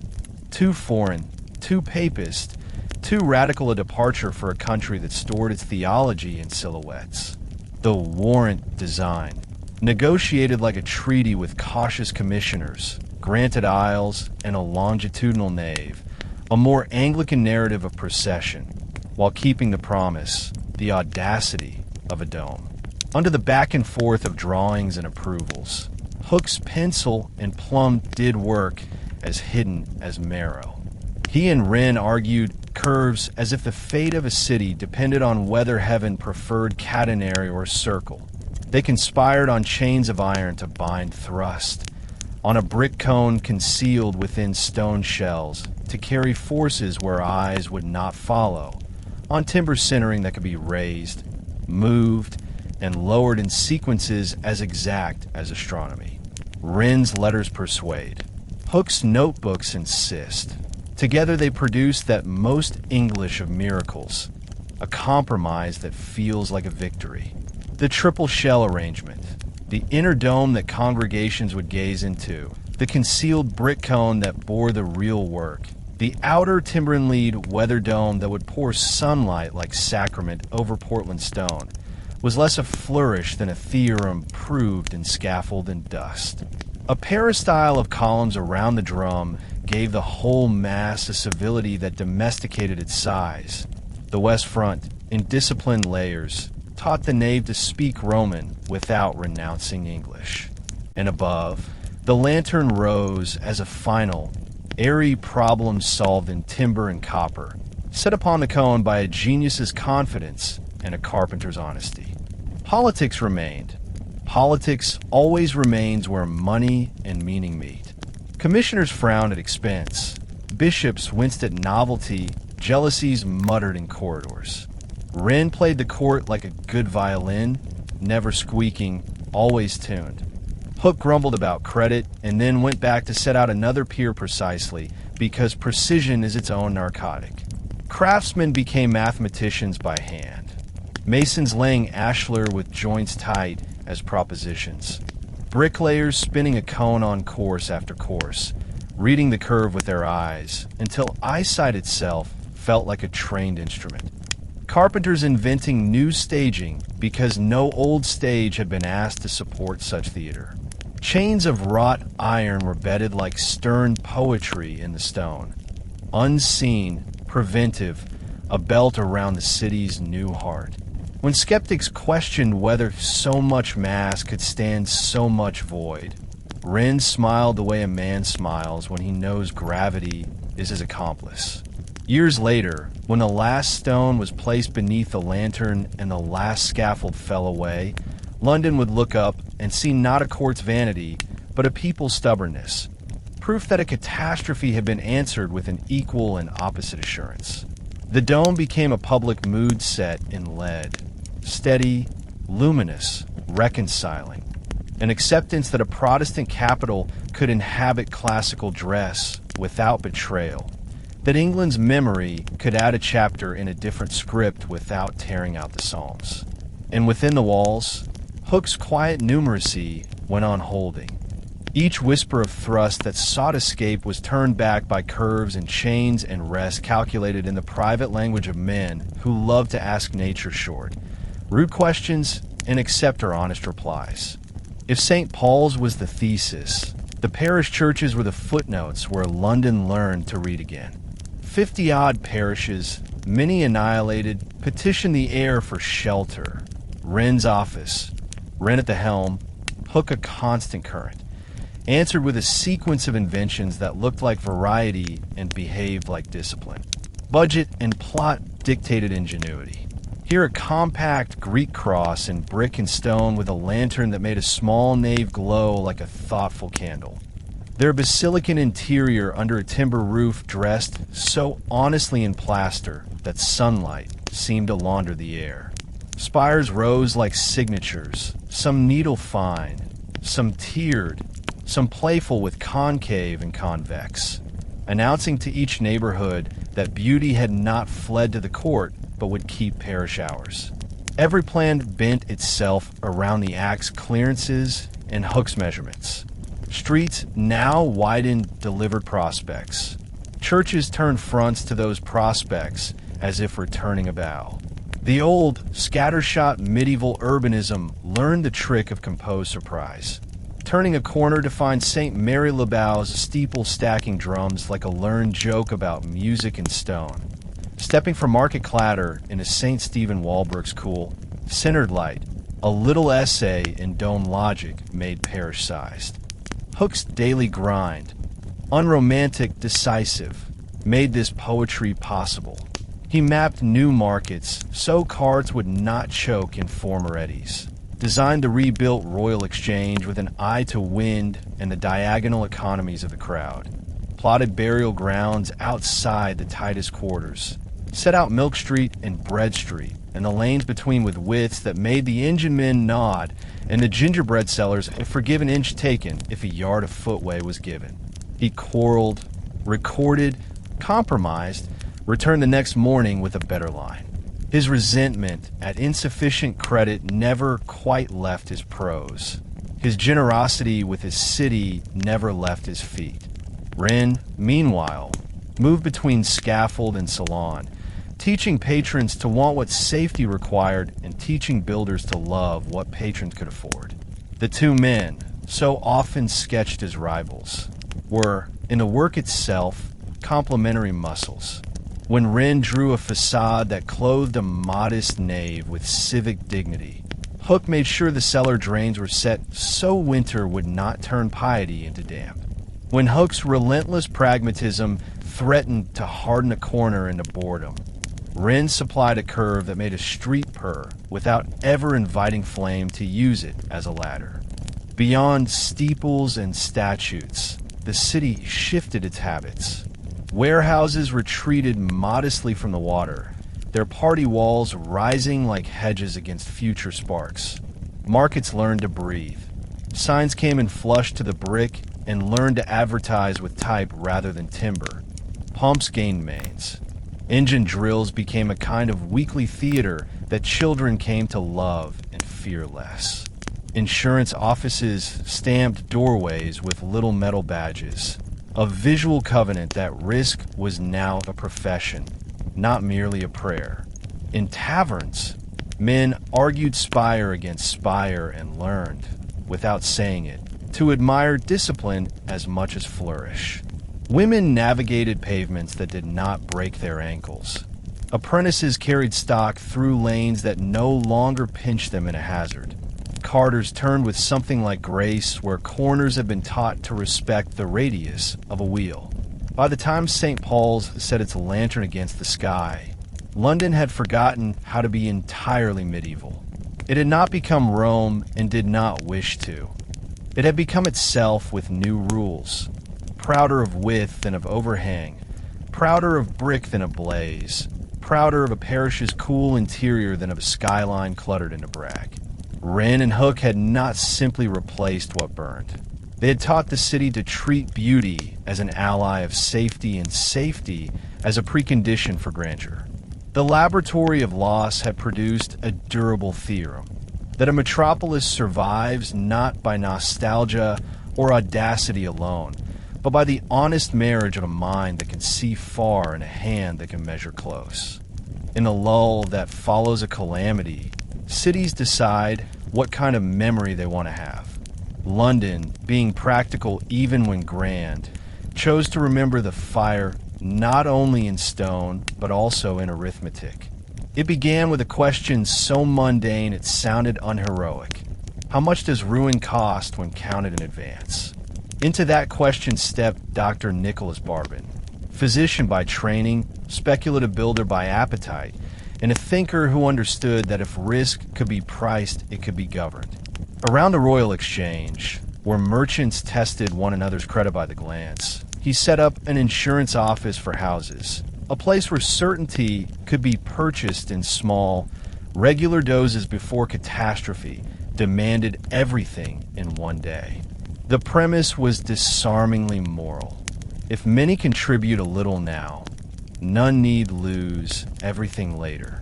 Under its seal, and soon under the seals of rivals and imitators, policies arrayed themselves like new instruments in a city's orchestra. Valuations of brick and timber, differences in premium where a house was tucked in a narrow court versus standing on a wide way. Obligations upon the assured to keep chimneys swept and store no devil's pantry of pitch under the stair. A shopkeeper whose father had prayed over embers now signed his name beneath clauses drafted like hymns to prudence. Party walls built to act measure, flues lined and raked, hearths of honest thickness, ceilings not laced with goosewing litter ready to lift at the first spark. In exchange, he received a small paper fortress, one that promised coin when walls failed and men with engines before they did. The genius was less in the parchment than in the habit it birthed. Premiums, paid quarterly at a rate determined by materials and address, taught Londoners to think of themselves as nodes in a network of mutual caution. Builders discovered that the cheapest wall at noon could become the most expensive at midnight. Bankers, sniffing novelty like hounds, found that a city whose houses were insured was a city whose mortgages could be written bolder. Landlords learned to require policies the way they had once required references. And because instruments prefer symbols, a new language appeared on London's faces. Fire marks, hammered badges of lead or copper, nailed above lintels, stamped with the emblem of the office that had pledged to defend the house below. A raised hand in a palm, clasped hands, a sunburst, a phoenix. Each mark turned a front into a declaration. We are accounted for. It looked like vanity. It was logistics. Those signs told a company's men where to labor first. And in the savage minutes when wind turns a lane into a lung, that hierarchy could change a ledger of losses from columns of tears to columns of salvage. Markets follow the marks. Millers and chandlers who kept good policies saw their credit sweetened. Neighbors asked which office paid promptly after a fire in St. Bride's and moved their custom accordingly. Competition, that spice which can spoil soup or make it sing, worked here like yeast. One office promised faster engines. Another boasted trainmen. A third advertised lower rates for houses and streets wide into the statute's comfort. Risk ceased to be a demon and became a profession. In coffee houses where talk runs like mercury and settles only rarely, men argued the proper price for a timber stair versus brick, learned to use the word hazard without irony, and, most importantly, began to accept that prevention is itself a kind of dividend. The miracle was not that a few companies made money. It was that a city learned to collect its own fear in advance and turn it into a circulating fund that paid craftsmen to build better before trouble came. An insurance office that merely paid after the ashes cooled would have been an accountant's invention. London demanded something rougher and kinder. Men and machines that arrived while rafters still argued with flame. Out of the competition between companies grew a second, noisier species of promise, the private fire brigade. They wore the livery of their offices, brass badges bright in torchlight, and they learned to move with a choreography that had more in common with seamanship than with piety. Halt, brace, prime, pump, shout, listen, repeat. Where parish engines had once squatted like stubborn oxen and needed whole streets of patience to coax a stream from their wooden guts, the new suction engines sucked directly from tubs, cisterns, or river. No more bucket relays doomed by distance alone. Leather hose, stitched and sealed, replaced the short jets of brass squirts. Nozzles learned shapes. Jet became spray when spray made more sense. The engines themselves hardened into craft, boxy, iron-strapped, with pistons that loved the rhythm of 8 men's arms. When they were hauled at speed down Cheapside on drill day, children ran alongside and counted strokes as if reciting multiplication tables. 2 crews to a machine, 4 at the pump, 4 in relief, change on the bell. It sounded like music and behaved like policy. The marks on houses had a second meaning now. They were wayfinding for urgency. A company's brigades would turn first to its own clients not because charity failed, but because triage had learned to wear a uniform. That apparent cruelty delivered public goods. The faster a company saved the houses it had pledged, the sooner its men and water could be lent to the street entire.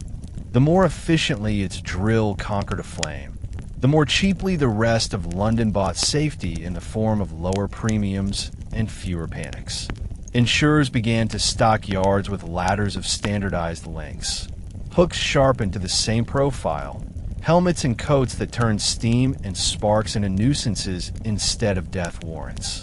They negotiated with parishes for shared access to pumps at corners. They paid the water companies, New River, London Bridge's ancient conduits, to keep pressure up at hours when the river ran mean. Fire plugs, wooden stoppers jammed into holes along mains, became landmarks, and boys learned not to kick them loose unless told by a man with a badge. Night watches drilled with the brigades until the first cry, fire, produced fewer scatterings and more lines forming themselves as if summoned by a magnet. The city practiced. Practice is the softest revolution, the one where swagger dissolves into competence. Behind the theater ran a quieter innovation, maintenance. Engines that save houses only if they star engines that must be kept like horses.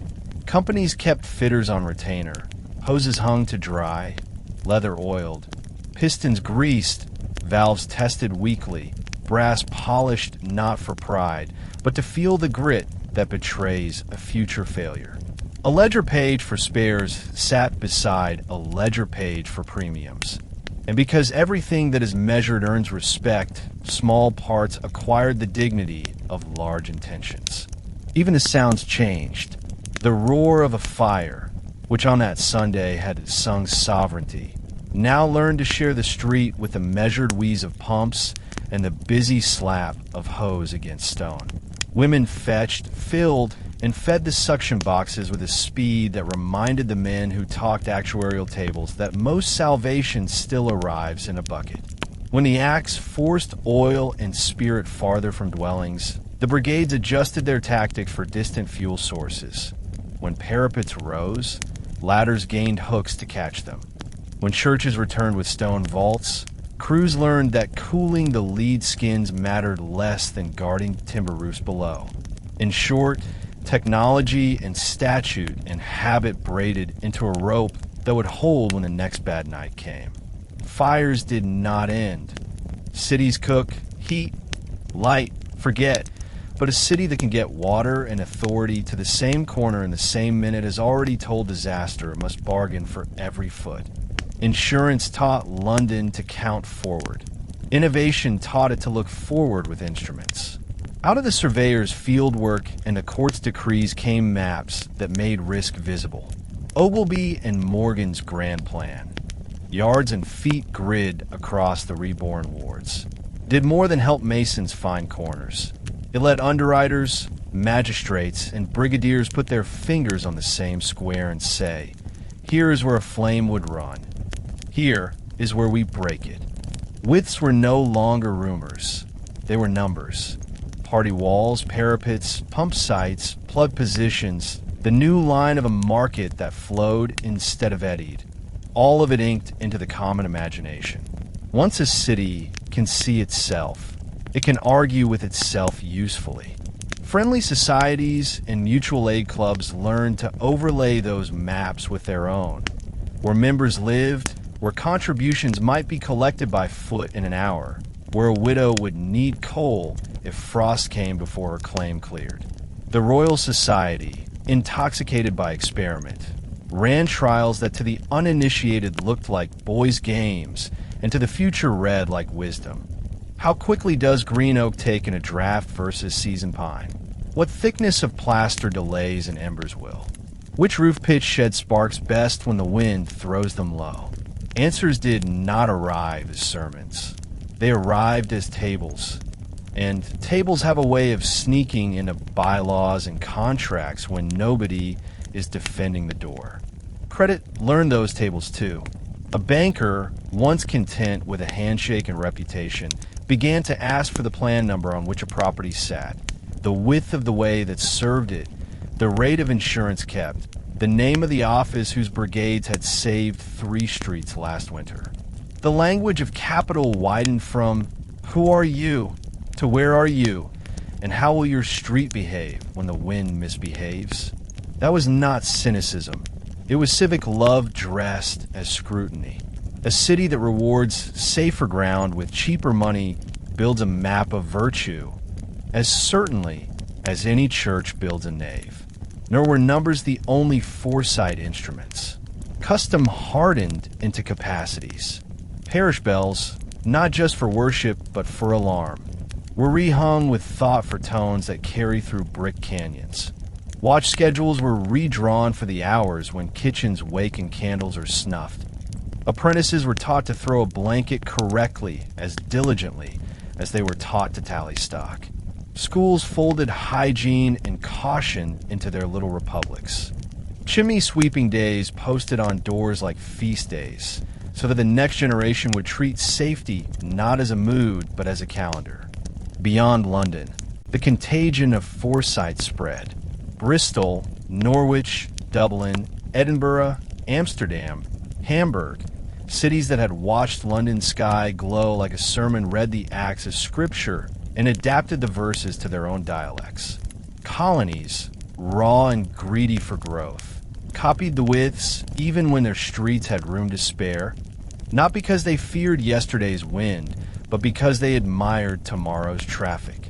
Insurers learned to diversify by neighborhood, by trade, by wall. They learned that a city's resilience is a portfolio, not a single bet. Some of this foresight aired.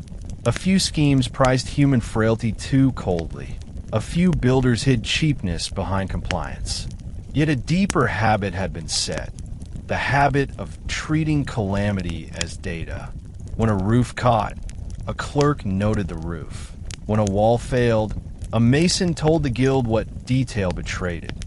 When a brigade arrived late, a captain wrote the time and the tide in a book whose spine grew thick with repetitions that demanded reform. In that literature of prevention, London finished the metamorphosis begun when the fariner oven-breathed wrong. It became a place that could imagine its own worst day and then design so that day would find fewer allies. When St. Paul's lantern shone on a damp night and glimmered in the puddles along a broad new way, you could read in that reflection the sum of the century's innovations. Promise turned into premium, premium into brigade, brigade into drill, drill into culture, culture into a skyline that knew how to resist as well as how to please. In the earliest weeks after the fire, London's commerce looked like a play rehearsed outdoors with half its props missing and all its actors stubbornly in costume. Markets reconstituted themselves on raw ground. Smithfield's grass took on the smell of hot iron spits and new-cut beef. Moorfields hosted rows of trestles where bolts of singed cloth were measured against rebuild hopes. The yards of Southwickens became bazaars. Their galleries hung not with travelers' cloaks, but with lengths of linen, apothecary jars stopperless but clean, bundles of quills tied with string as if literacy itself had to be retailed anew. Money, startled but not dead, returned in small coins first, for small coins have always had more courage. Women counted coppers for onions and candles. Men weighed silver for tools and nails. Bankers, who had hidden their ledgers in wells or carried them in shirts, began to reopen shutters in borrowed rooms, their clerks copying balances by hand until hands cramped. Credit sought a new geography. Merchants who had lost their warehouses but not their reputations found eager lenders. Men who had saved stock but spent public patience during the fire. Hoarders of carts, beaters back of the stairs, discovered that commerce can remember insult, and their receipts reflected that memory in numbers that looked like penance. The first profits were made not by the unscrupulous, as cynics predicted, but by the confident. Men and women willing to set up a stall at a corner where yesterday had been a furnace mouth and say to the world, "We transact here." Confidence is a commodity that multiplies in the open. A brazier burning under a pot of ink-thick stew kept customers lingering long enough for cloth to be appraised and for news to be exchanged. And in that exchange, commerce found its two lungs again. Price on one side, gossip on the other. Old guilds, their halls charred, met under canopies and behaved as if oak tables still separated masters and journeymen. They set maximums for certain goods so that profiteering would not humiliate the craft. They relaxed rules that had once guarded every joint and seam so that work could proceed with velocity without pretense. Apprentices who had feared their indentures void discovered the inverse. Destruction had created vacancies where ambitions could be placed like bricks, and a quick boy found himself promoted by necessity to decisions that would have waited a decade in the calm world. Criers walked the widened streets with bells and posted broadsides, where the bread would be sold today, which bridge stairs would take produce without toll, which parish yard had room for a temporary butter market until the exchange could stand again. The crown helped by refusing to meddle where it might have been tempted, instead of royal monopolies sprouting like parasitic vines in ruin. It allowed a kind of mercantile commons to operate, trusting that fees and duties would return if the arteries were left to pulse. Even entertainment, that half-disguised engine of trade, returned insinuatingly. A fiddler under a tarpaulin by a fish stall, a juggler flipping apples near a car to pewter to draw eyes, a ballad seller singing new stanzas about old streets so freshly that grief brightened into coin. In the margins of these scenes, the infrastructure of buying and selling, weights checked and stamped, measures tested, oaths sworn over scales, recovered its rituals, for rituals are how a city convinces itself that trust can be meted like flour. A dishonest yardstick never had a chance in a year so attentive, and honest traders thrived, because honesty is faster than deceit when eyes are everywhere. Thus commerce, which had scattered like pigeons before a hawk, settled again on widened sills, rearranged itself along lines the axe had drawn, and discovered that the new right angles favor the old instincts. Haggle, praise, inspect, pay, shake hands, promise to return Tuesday, and mean it. If the fire had turned the Thames into a courier of terror, the rebuilding made it a courier of restoration. Barges began to nose upstream with holds that read like a city's shopping list in bulk. Brick from up the Lea and Medway, timber from the Baltic piled in satisfying tiers, Portland stone blocks dressed at the quarry to spare London's dust, lime casts that sweated a sour promise, iron cramps and nails by the ton, slates from Wales stacked like dark books. The quays, relayed with stone and trimmed of their old hazardous clutter, learned a new choreography. Lanes were chalked on the very wharf faces. This line for bricks, that line for timber. Here the path of carts under a no-stopping order enforced by a foreman's whistle rather than a writ. Hoists creaked according to schedules. Capstans turned in harmony instead of at jealous cross purposes. Tallymen called numbers and weights into the Thames air, with a punctuation that felt like vow and invoice at once. Insurance offices, having turned fear into premium, now turned premium into presence. They stationed lookouts at the river stairs, logged the arrival times of vessels, adjusted rates for warehouses that kept their stacks low and their alleys clear, and offered reductions when proprietors installed the new iron door linings that fed smoke into the sky rather than along a floor. The guilds reinserted themselves intelligently. The company of watermen, long jealous of carts, made common cause, ferries for men, barges for bulk, carts for short haul, and no neighborly sabotage permitted under penalty of the viewer's displeasure. A drummer from the tower sometimes beat time for a complicated discharge, and a half-holiday feeling spread even while sweat salted every shirt. Near Billingsgate, the fish market set up a canvas city whose ropes hummed in the wind like a ship at anchor. There, the new habits met the old appetites. Fish laid on fresh pine shavings, scales glinting like coins. Wives with baskets bargaining by the lesson of their mothers' faces. Porters shouldering loads down marked lanes that prevented the daily ballet from ballistic collision. The widened riverside ways proved themselves. Two carts could pass without the theatrical dodging that had once provided an impromptu spectator sport. And when a wheel did break, there was room for repair without closing trade like a petulant prince. Upstream, The new river company's conduits became as important to commerce as to thirst. Brewers needed water more than sermons. Tanners needed it with fewer smells than their neighbors could bear. Dyers required constancy, so their scarlets did not fade into municipal embarrassment. The city, which had always been a web of trades clasping hands in backrooms, now clasped them in the open. Contracts were posted publicly on boards. Delivery times written in ink large enough for a journeyman to read without stepping from his load. Penalties expressed so sanely that they felt like a father's reasonable warning rather than a sheriff's trap.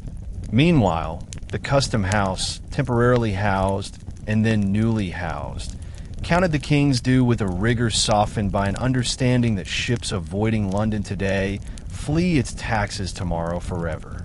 Competitors upriver and across the channel watched and learned. Amsterdam had long practiced neatness.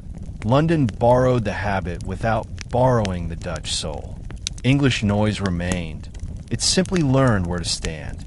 Ships outward bound carried export as argument. "We are not ruined," cried bales of cloth and barrels of beer. "We are merely redrawn." Letters of credit traveled with fewer quavers in their lines. Foreign merchants returned with their cautious courtesy. And in the exchange's temporary precincts, you could hear the old dance of offer and demur resume. Boots tapping on boards that remembered the way disaster had taught men to speak plainly when it mattered and charmingly when it helped. Commerce's second life did not apologize for its first. It restaged itself, as if the river had always intended to wash and rinse the city between acts. As streets straightened and fronts rose, London reinvented the stagecraft of retail. Timber bay windows that had once thrust like elbows in a traffic gave way to flush facades with broad panes set in stout mullions. Glass dear, yes, but cheaper than rebuilding a street because an overhang caught a brand. The new shop fronts behaved like amphitheaters scaled to a single purchase. Counters within easy reach. Doors set back enough to shelter a client from rain and rumor. Signs hung flush, lettered bold, so that a man could find a mercer without ducking boards festooned like fairground. Cellar grates guarded by rails that made footways a promenade rather than an obstacle course for the inattentive. Light became a colleague. Sunlight, admitted by design, lent cloth its proper hue. Candles placed in polished sconces doubled themselves without doubling heat. Shutters opened in the morning with a practice clap that sounded like a city waking. Behind these fronts, counting houses learned to love order. Desks set in ranks with stools spaced for elbows. Pigeonholes labeled with a neatness that taught apprentices how to spell profit. Tall clocks whose tick regulated tempers. The air no longer smelled of damp timber. It smelled of ink, beeswax, new lime, spices that had crossed half the world to make a London stew of cardiograms and ledgers. Retail manners softened and sharpened at once. Shopkeepers studied clients' faces for need rather than for opportunity alone. Customers learned that asking for quality was not a rudeness, but a compliment to the stock. Prices chalked on slates beside goods saved 15 minutes of how much for 15 minutes of why this. A Socratic increase in city intelligence disguised as efficiency. Apprentices were trained not only in weights, but in widths. They could navigate a bolt of broadcloth through a doorway without grazing the jamb, could shoulder a chest out to a cart without blocking the footway, could say by your leave in a tone that made room appear where none existed. Tolerable luxury appeared. Coffee houses drew merchants into chambers where charts lay on tables and maps glued to walls became common tools. Chocolate houses pretended to Spain and tasted of civic gossip. Bookseller stalls near St. Paul's, when St. Paul's had its skin again, displayed prints of Wren's rising walls, selling citizens a portrait of their own foresight. The crown jewel of this civic style was the Reborn Royal Exchange. Whether housed in a makeshift hall or, later, Under colonnades with a courtyard that breathed, it taught commerce how to dress its intentions. Pillars gave the high talk of risk the dignity it craves. Arcades shaded deals from rain and eavesdroppers alike. Galleries allowed observers to learn the grammar of bargain without being in the argument spittle. Bells marked hours. A fountain claimed the center. At dusk, lanterns pooled light in circles where men stood with hats between fingers when they were about to say something that would cost them a night's sleep if they were wrong. Women, whose purchases had rebuilt domestic economies one bowl at a time, walked these spaces with more assurance than their mothers had. The city's new wits made room for dignity in petticoats, as well as for drays with barrels. Credit, that shy animal, came when called. Banks offered instruments with names that would have made a pre-fire clerk blush at the audacity. Running cash accounts, notes payable at sight, discounts on bills drawn on reliable men whose houses bore insurance marks bright as metals. The underwriting of voyages took place not in secret chambers, but under ceilings whose plasterwork seemed to approve rational risk. And because the city had learned to read its own map, warehouses clustered by logic rather than luck. Hemp and tar kept polite distances from apothecaries. Paper stores sat near printers, but behind walls thick enough to make a chamber music of safety. Sugar warehouses engineered airflow so sweetness did not ferment into a hazard. You could measure recovery not just in coin counted, but in tempers cooled. Fewer shouts ended in fists. More bargains ended with two men nodding, as if blessing their own prudence. The civic style of buying and selling, plain fronts, honest measures, light enough to see what you were doing, space enough to step aside, became an ethics as much as an aesthetic. The Great Fire had burned away more than timber. It had consumed a certain smugness and revealed that commerce is a public art, performed best when the stage is well made and the exits clear. In every neat shop, behind every repaired lintel, beneath every stout beam mortise to a neighbor's with care, London rehearsed that art until prosperity felt less like a brag and more like a shared craft worked in the open air. When a catastrophe ends, it begins again in the throat, in the stories people carry to the next street, then to the next generation. London's first memorials to the fire were not stone but habits. Parish bells, rehung in the rebuilt towers, learned an extra duty. On certain autumn mornings when the air had the same parched taste as 1666, sextons tested clappers as if testing memory, and old men paused mid-errand, head cocked, counting strokes they could have counted blind. Fire marks nailed above door lintels, little lead or copper badges stamped with an insurer's crest, became household relics as much as bureaucratic flags. Children learned the language of the emblems before they learned their letters. The clasped hands meant help is pledged. The phoenix meant we rose. The open palm meant we are seen. Mothers, sweeping stoops, would touch the badge with 2 fingers as if checking that the city's new covenant still held in daylight. Habit is the most stubborn architecture. It outlasts axe and plumb lines. Pepys and Evelyn, diarists with incompatible tempers and compatible consciences, turned a week's terror into a century's reference. Their pages took on the work of bells, summoned readers to witness. The river burning in patches like bad logic, the mayor's blink, the king's briskness, the sound of beams failing inside their meanings. Those sentences spread like a second city underneath the rebuilt one, a London of remembered angles that helps the living read the visible streets. Sermons shouldered in beside them and did their old, unkillable work. Pulpits told the fire as parable and prescription, a scourge for pride, a tutor in neighborliness, a proof that providence and prudence are not opposites. Not every sermon landed. Some sounded like drafts that had not read the ash. But enough found the chord that people could hum while hauling brick. Repent, yes, and also widen the lane.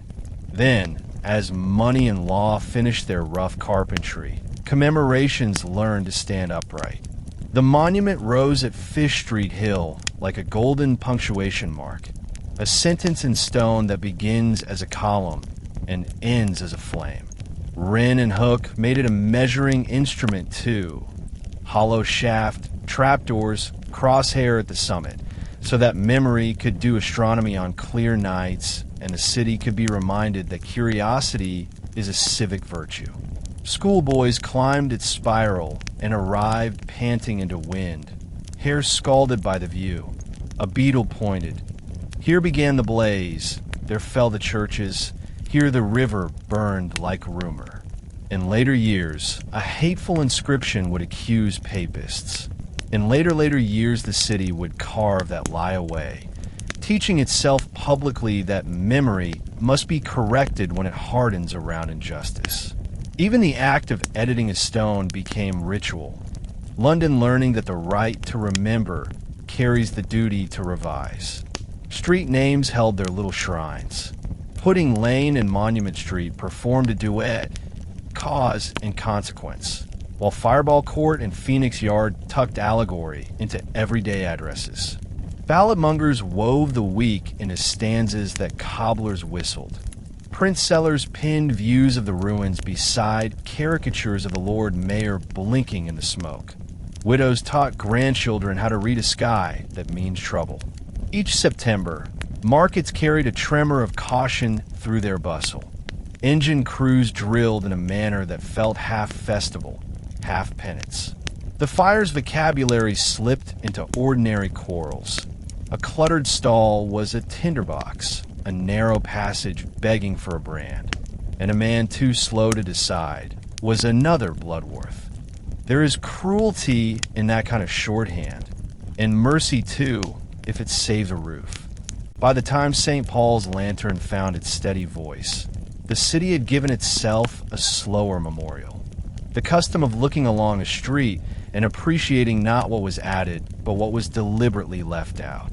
Space became a piety. A father teaching a child to ride a hobby horse would point at a Broadway and say, "Here is where London learned to breathe." A widow, settling at last in a fourth-rate brick house that held heat in winter without inviting it in August, would lay a palm on the party wall and murmur to no one, "This is the prayer we can touch." Memory, in that mood, is not just a gallery of images. It is the daily choreography of caution, gratitude, and small, stubborn joy. Disaster loves an image, and London's artists made a market of comprehension. Haller and his peers engraved the city's bones with the calm of men measuring a fever. Panoramas where towers stood like black teeth, prospects where streets turned into braided ropes of ash. Those sheets, sold for pennies more than pity and less than truth, let households who had saved almost nothing save at least a view.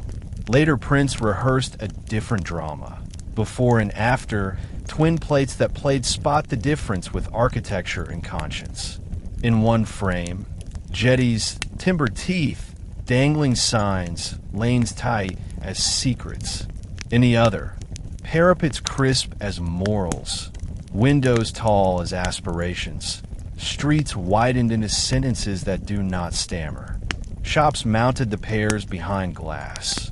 Patrons pointed, gave dates as if reciting family scripture. Memory became a commodity and, weirdly, a school. Painters flattered and instructed in the same stroke. Canvases showed the king amidst smoke, the duke pointing bravely, Wren holding a plan like a charter. But in the corners, where painters put their confessions, you could find a woman catching a child, a porter shouldering a stranger's chest, a waterman ducking sparks. Those corners kept honesty in fashion. In churches, memorial tablets spoke more softly. Here lies, burn out, rebuilt, served as overseer of engines. Epitaphs annexed verbs of labor to the usual furniture of faith. Meanwhile, the phoenix took the city's lapel. Inns repainted their signs. Not boar's head, but phoenix. Not mermaid, but rising sun with a bird in its beard of flame. Guilds stole the bird and bent it to their trades. Phoenix clasping compasses for surveyors. Phoenix straddling a barrel for coopers, so that every invoice carried a little allegory of resilience. Even coins flirted with the emblem in medals and tokens. A palm-sized sermon you could jingle. Theater did not abstain. Playhouses rebuilt their galleries and mounted dramas where fire appeared as a red silk pulled up by hidden lines, or as a sound built of drums and sheet iron thunder. Audiences, complicit and grateful, practiced shuddering safely. Ballads went lower and lasted longer. Quick verses that blamed Frenchmen when tempers required and blamed carelessness when wives were listening. Tunes you could sing walking home beneath parapets that made sparks think twice. Printers, those who had survived as journeymen under new masters, published miracle narratives beside practical tracks, an odd duet that taught the city to hold wonder and measurement in the same mind. Hooke's minutes stood near a sermon. A diagram of roof pitches leaned against a poem about mercy. London became bilingual in symbol and spec. Museums, cabinets of curiosity opened to the paying curious, added charred relics to their shells and gnarled tusks. A melted bell clapper from Street Magnus. A warped piece of lead roofing poured like pewter over a stone step. A fire-kissed Bible that still opened to psalms without ash on the verse. Visitors pointed and performed the posture of feeling, practicing civic emotion with the help of labels. A century on, guidebooks turned memory into itinerary. Hackney drivers learned the patter that braids havoc in a heritage. The monument's viewing platform sold perspective one spiral at a time. The danger in icon is anesthesia. Familiarity dulls wonder, and wonder is a guard against arrogance. Yet London, stubbornly empirical, kept itself from aestheticizing the weak into a pretty apocalypse. Fire remains in the city's pictures not only as spectacle, but as instruction. Every phoenix paired with a plan, every ruin paired with a rule, every portrait of Wren paired, somewhere nearby, with the chalk-stained hand of a nameless mason who made the curve hold. Memorials that work keep doing work. In London, the most eloquent monument to 1666 is not the column or the prince. It is the law that stayed stubborn. The rebuilding axe, renewed in spirit whenever a builder is told no timber front, function as a lyrical discipline, a chorus that prevents the reprise of an old song sung too fast and too close. Inspectors with notebooks are secular priests of that memory. Each time, they refuse a stingy parapet or require a party wall above the eaves. They ring a bell for a lesson learned. Street widths police grief in advance. Every turn cart that does not topple, every engine that can pass two abreast in the pinch where Fish Street once pinched, is an anniversary kept without speeches. Rituals grew nuanced as centuries layered. Insurance offices, once private garrisons, sponsor the public drill. On warm Saturdays, crews drag hose down Cheapside, and children drink the theater with lemonade. And if a father scoffs at pomp, a grandmother taps his elbow. That sound is why your mortgage exists. Parishes write their emergency leaflets with a witchcraft of memory. Tones measured so they steady instead of scare. Maps drawn to lead feet, not eyes. September sermons grew gentler. Preachers who once thundered now do arithmetic aloud. How minutes bought by brick become hours in which a city can save itself. Wider streets are mercy. One rector says, mercy, but built. Congregants nod. Some from piety, some because their trade discounts an insured roof. Mercy has many pockets. Schools annualize the week. A simple pageant. One child with a baker's cap, another with a leather bucket, a third wearing a cardboard mitre that looks a little too Catholic for the head teacher's nerves. a fourth holding a paper dome. They process through corridors lined with art, painted flames, a skyline, a ladder, a blue river. At the end, they paste their fire escape plans to classroom walls and go home to point out to puzzled parents where to meet by the lamppost if smoke ever teaches the street its old accent. That mixture, history plus diagram, may be the rarest civic art we make. It prevents nostalgia from lying about risk and prevents risk from stealing joy. Tour guides modulate blame as the city learned to. They mention Hubert and wince. Mention the papist inscription and note its erasure. Mention Bloodworth's alleged sentence, and then talk about the difficulty of ordering demolition when the law writes slowly and heat moves fast. Tourists leave with photographs and something like humility. Both are useful souvenirs. Elsewhere, city fathers and mothers find in London's story a versatile parable. After earthquakes, after floods, after fires with different surnames, they cite 1666 not as a museum piece, but as a living brief.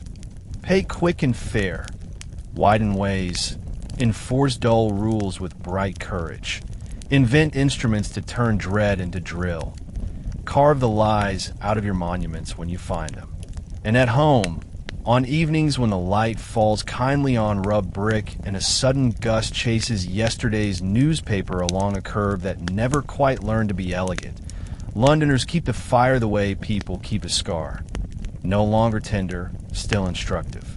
They walk past St. Paul's at twilight, and it looks as if the dome breathes. They cross a market where fish scales and coins still flash in the same argument. They stand at the monument's foot and feel the city up their spines. Memory here is not a pose. It is a practical religion with small sacraments. A door that shuts on a good latch. A flue swept before winter. A neighbor whose name you know because you will one day need their hand on your ladder. The story they tell their children is not once upon a time, though the tale begins that way. It is listen. When the wind is wrong and the habits are lazy, a spark can become a city's autobiography.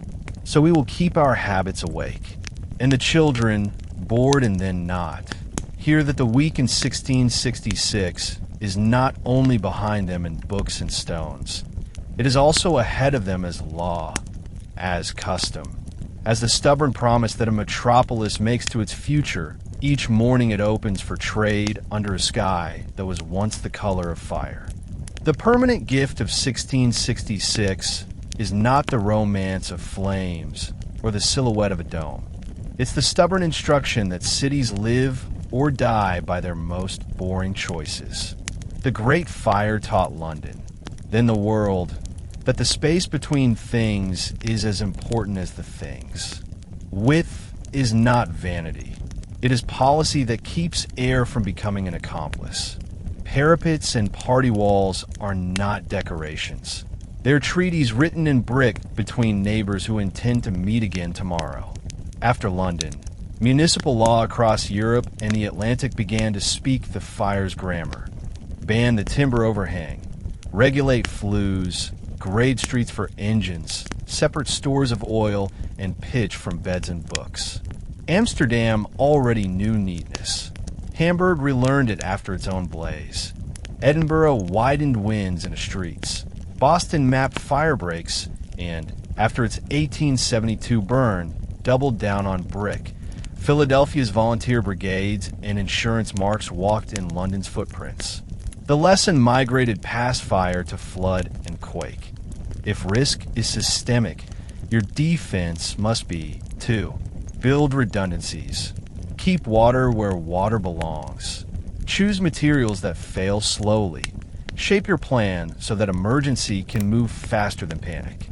Out of that week came the modern habit of interlocking systems.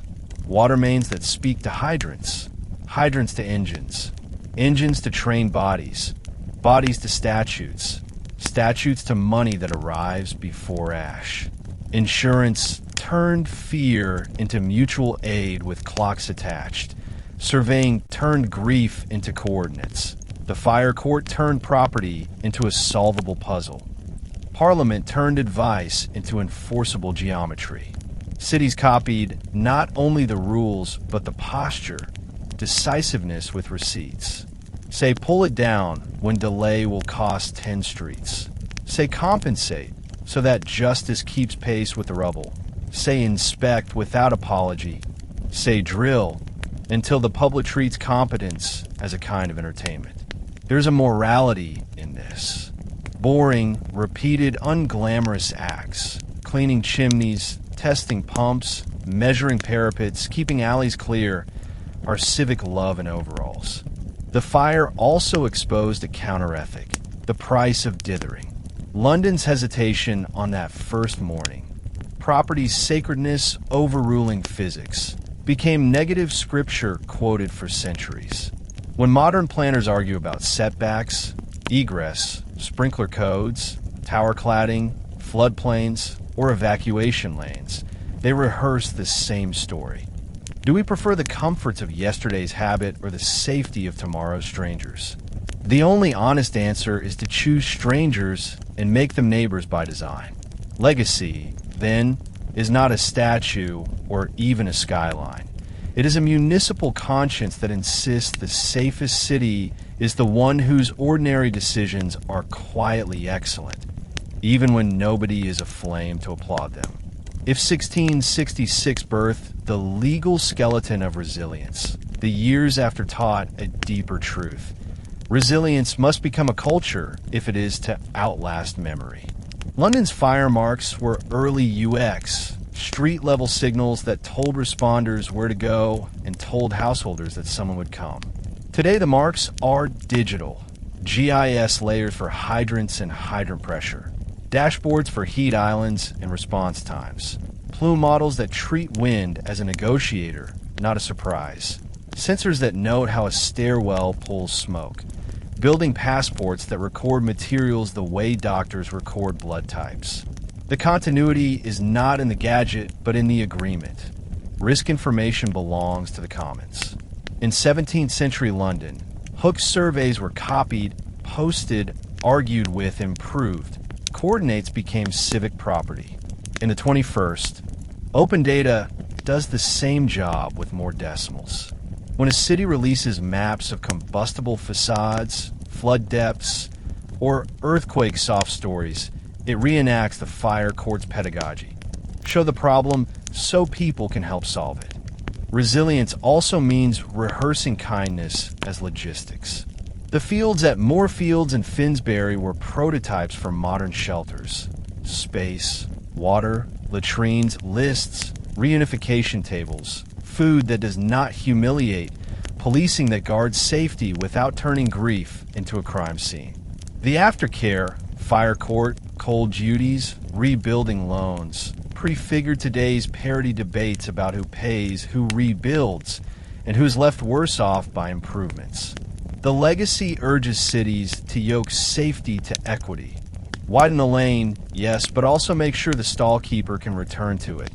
Mandate brick, yes, but pair it with low-interest funds so a fourth-rate householder is not priced out of safety. Modern resilience plans worth the paper bind codes to assistance, inspection to education, enforcement to empathy. The fire even forecasts our arguments about climate. Drought and wind were London's arsonists. Now heat waves, megastorms, and river surge play the same part. The remedy remains strangely constant, designed for failure in advance. Privilege the negative spaces, floodable parks, break streets, fire-adapted buffers, so that force dissipates without turning into tragedy. And then there is the muscle memory of response. London invented weekly drill as theater. We inherit it as multi-agency exercises with radios instead of bells and ICS forms instead of chalk. The drill is not pomp. It is democracy at work, because only practice makes strangers interoperable. Fire taught the value of a common language. Blow, hold, hook, cool. Short verbs that turn crowds into crews. Today the verbs are stage, contain, shelter, clear, inform, restore. Their effectiveness lives in clarity more than in heroics. That, too, is legacy. Competence as a public art, performed in daylight, critiqued without malice, paid for as a service as necessary as bread. In a century of layered risks, the oldest lesson remains the best. Share information, share tools, share muscle, and the city will share survival. All great recoveries end in a blueprint that is as human as it is technical. The Great Fire's final inheritance is a template for turning memory into foresight. First, look hard at the wound and name its physics before you choose a villain. Then, write rules that encode what you learned. Pair those rules with institutions that move as fast as harm. Fund both with instruments that turn dread into steady coin. And, crucially, translate the whole into form. Streets, walls, roofs, waters, that ordinary bodies can inhabit without thinking about the nightmare that taught them. London made that translation astonishingly well. It proved that safety and beauty are allies, not rivals. A parapet can be a cornice. A setback can be a gracious pavement. A brick firewall can carry a rhythm of pilasters. A widened way can frame a spire, so it lifts the heart while it lowers the hazard. That argument, taste conscripted into the service of prudence, changed more skylines than Wren's curve alone. It seeded a global style of civility, facades that meet the street with light and order. Interiors scaled to human rescue as much as to human comfort. Public rooms that ventilate plague and panic alike. Landmarks that act as wayfinding in emergency as surely as they star in paintings. But the blueprint also warns that memory curdles into myth if unexamined. London's papist inscription on the monument and Hubert's hanging are part of the ledger. Removing the lie became as important as raising the column. The living city must prune its own story to keep it honest enough to teach. That discipline matters now, when misinformation can outrun smoke. Drill your truths in public, publish evidence, apologize in stone when wrong, and keep the edge of humility sharp. For all its genius, London still suffers small fires, bad cladding choices, foolish shortcuts. Every era invents new tinder. The antidote is the civic character the fire cultivated. Neighbors who know names. Officials who can say, "I don't know yet," and then find out quickly. Inspectors who are boring on purpose. Designers who make loveliness that slows failure. Politicians who sign dull budgets for pumps and pipes because they love the city more than the ribbon cutting. Finally, the promise. Each generation inherits two Londons, the one rebuilt in brick and the one rebuilt in behavior. We renew the contract when we sweep a flue, keep a stair clear, vote for codes, tolerate inspections, insist that warehouses and nurseries live apart, learn our exits, and teach our children to meet by a lamppost. We renew it when we make room for engines, for strangers, for air, for disagreement settled in time to save something. We renew it when we let a parapet shade a street, a tree drink a flood, a rule interrupt a shortcut, a map tell an inconvenient truth. The Great Fire's last, best legacy is not a city that cannot burn. No such city exists. It is a people who refuse to repeat the same mistake at the same scale, who turn catastrophe into curriculum, and who build their daily lives so that mercy is embedded in materials. Stand on the monument and look along the straighter ways to the dome that rose from ash. What you are seeing is not a miracle frozen in stone. It is a habit of mind, still under construction, bright as the lantern, durable as the brick, kept alive by the quietest courage a city can practice. The courage to do the right, ordinary thing in time. The moral of the story? Cities aren't saved by miracles.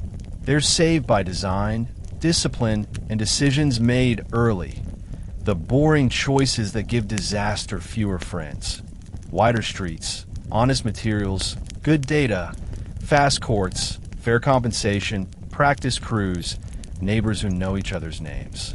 Don't hunt scapegoats, hunt causes. Don't worship monuments. Live the rules that keep everyone breathing. Beauty matters, but beauty that slows failure matters most. If this journey lit a spark, subscribe to History Teller YT, tap the bell, and share this episode with someone who loves cities, design, or big stories told right. Drop a comment. Which moment hit you hardest? The firestorms, St. Paul's falling, the fire court speed, or Wren Hooke's dome? Next up on History Teller YT, another turning point where a crisis didn't just end, it invented the future. Until then, keep your chimneys swept, your exits clear, and your curiosity loud.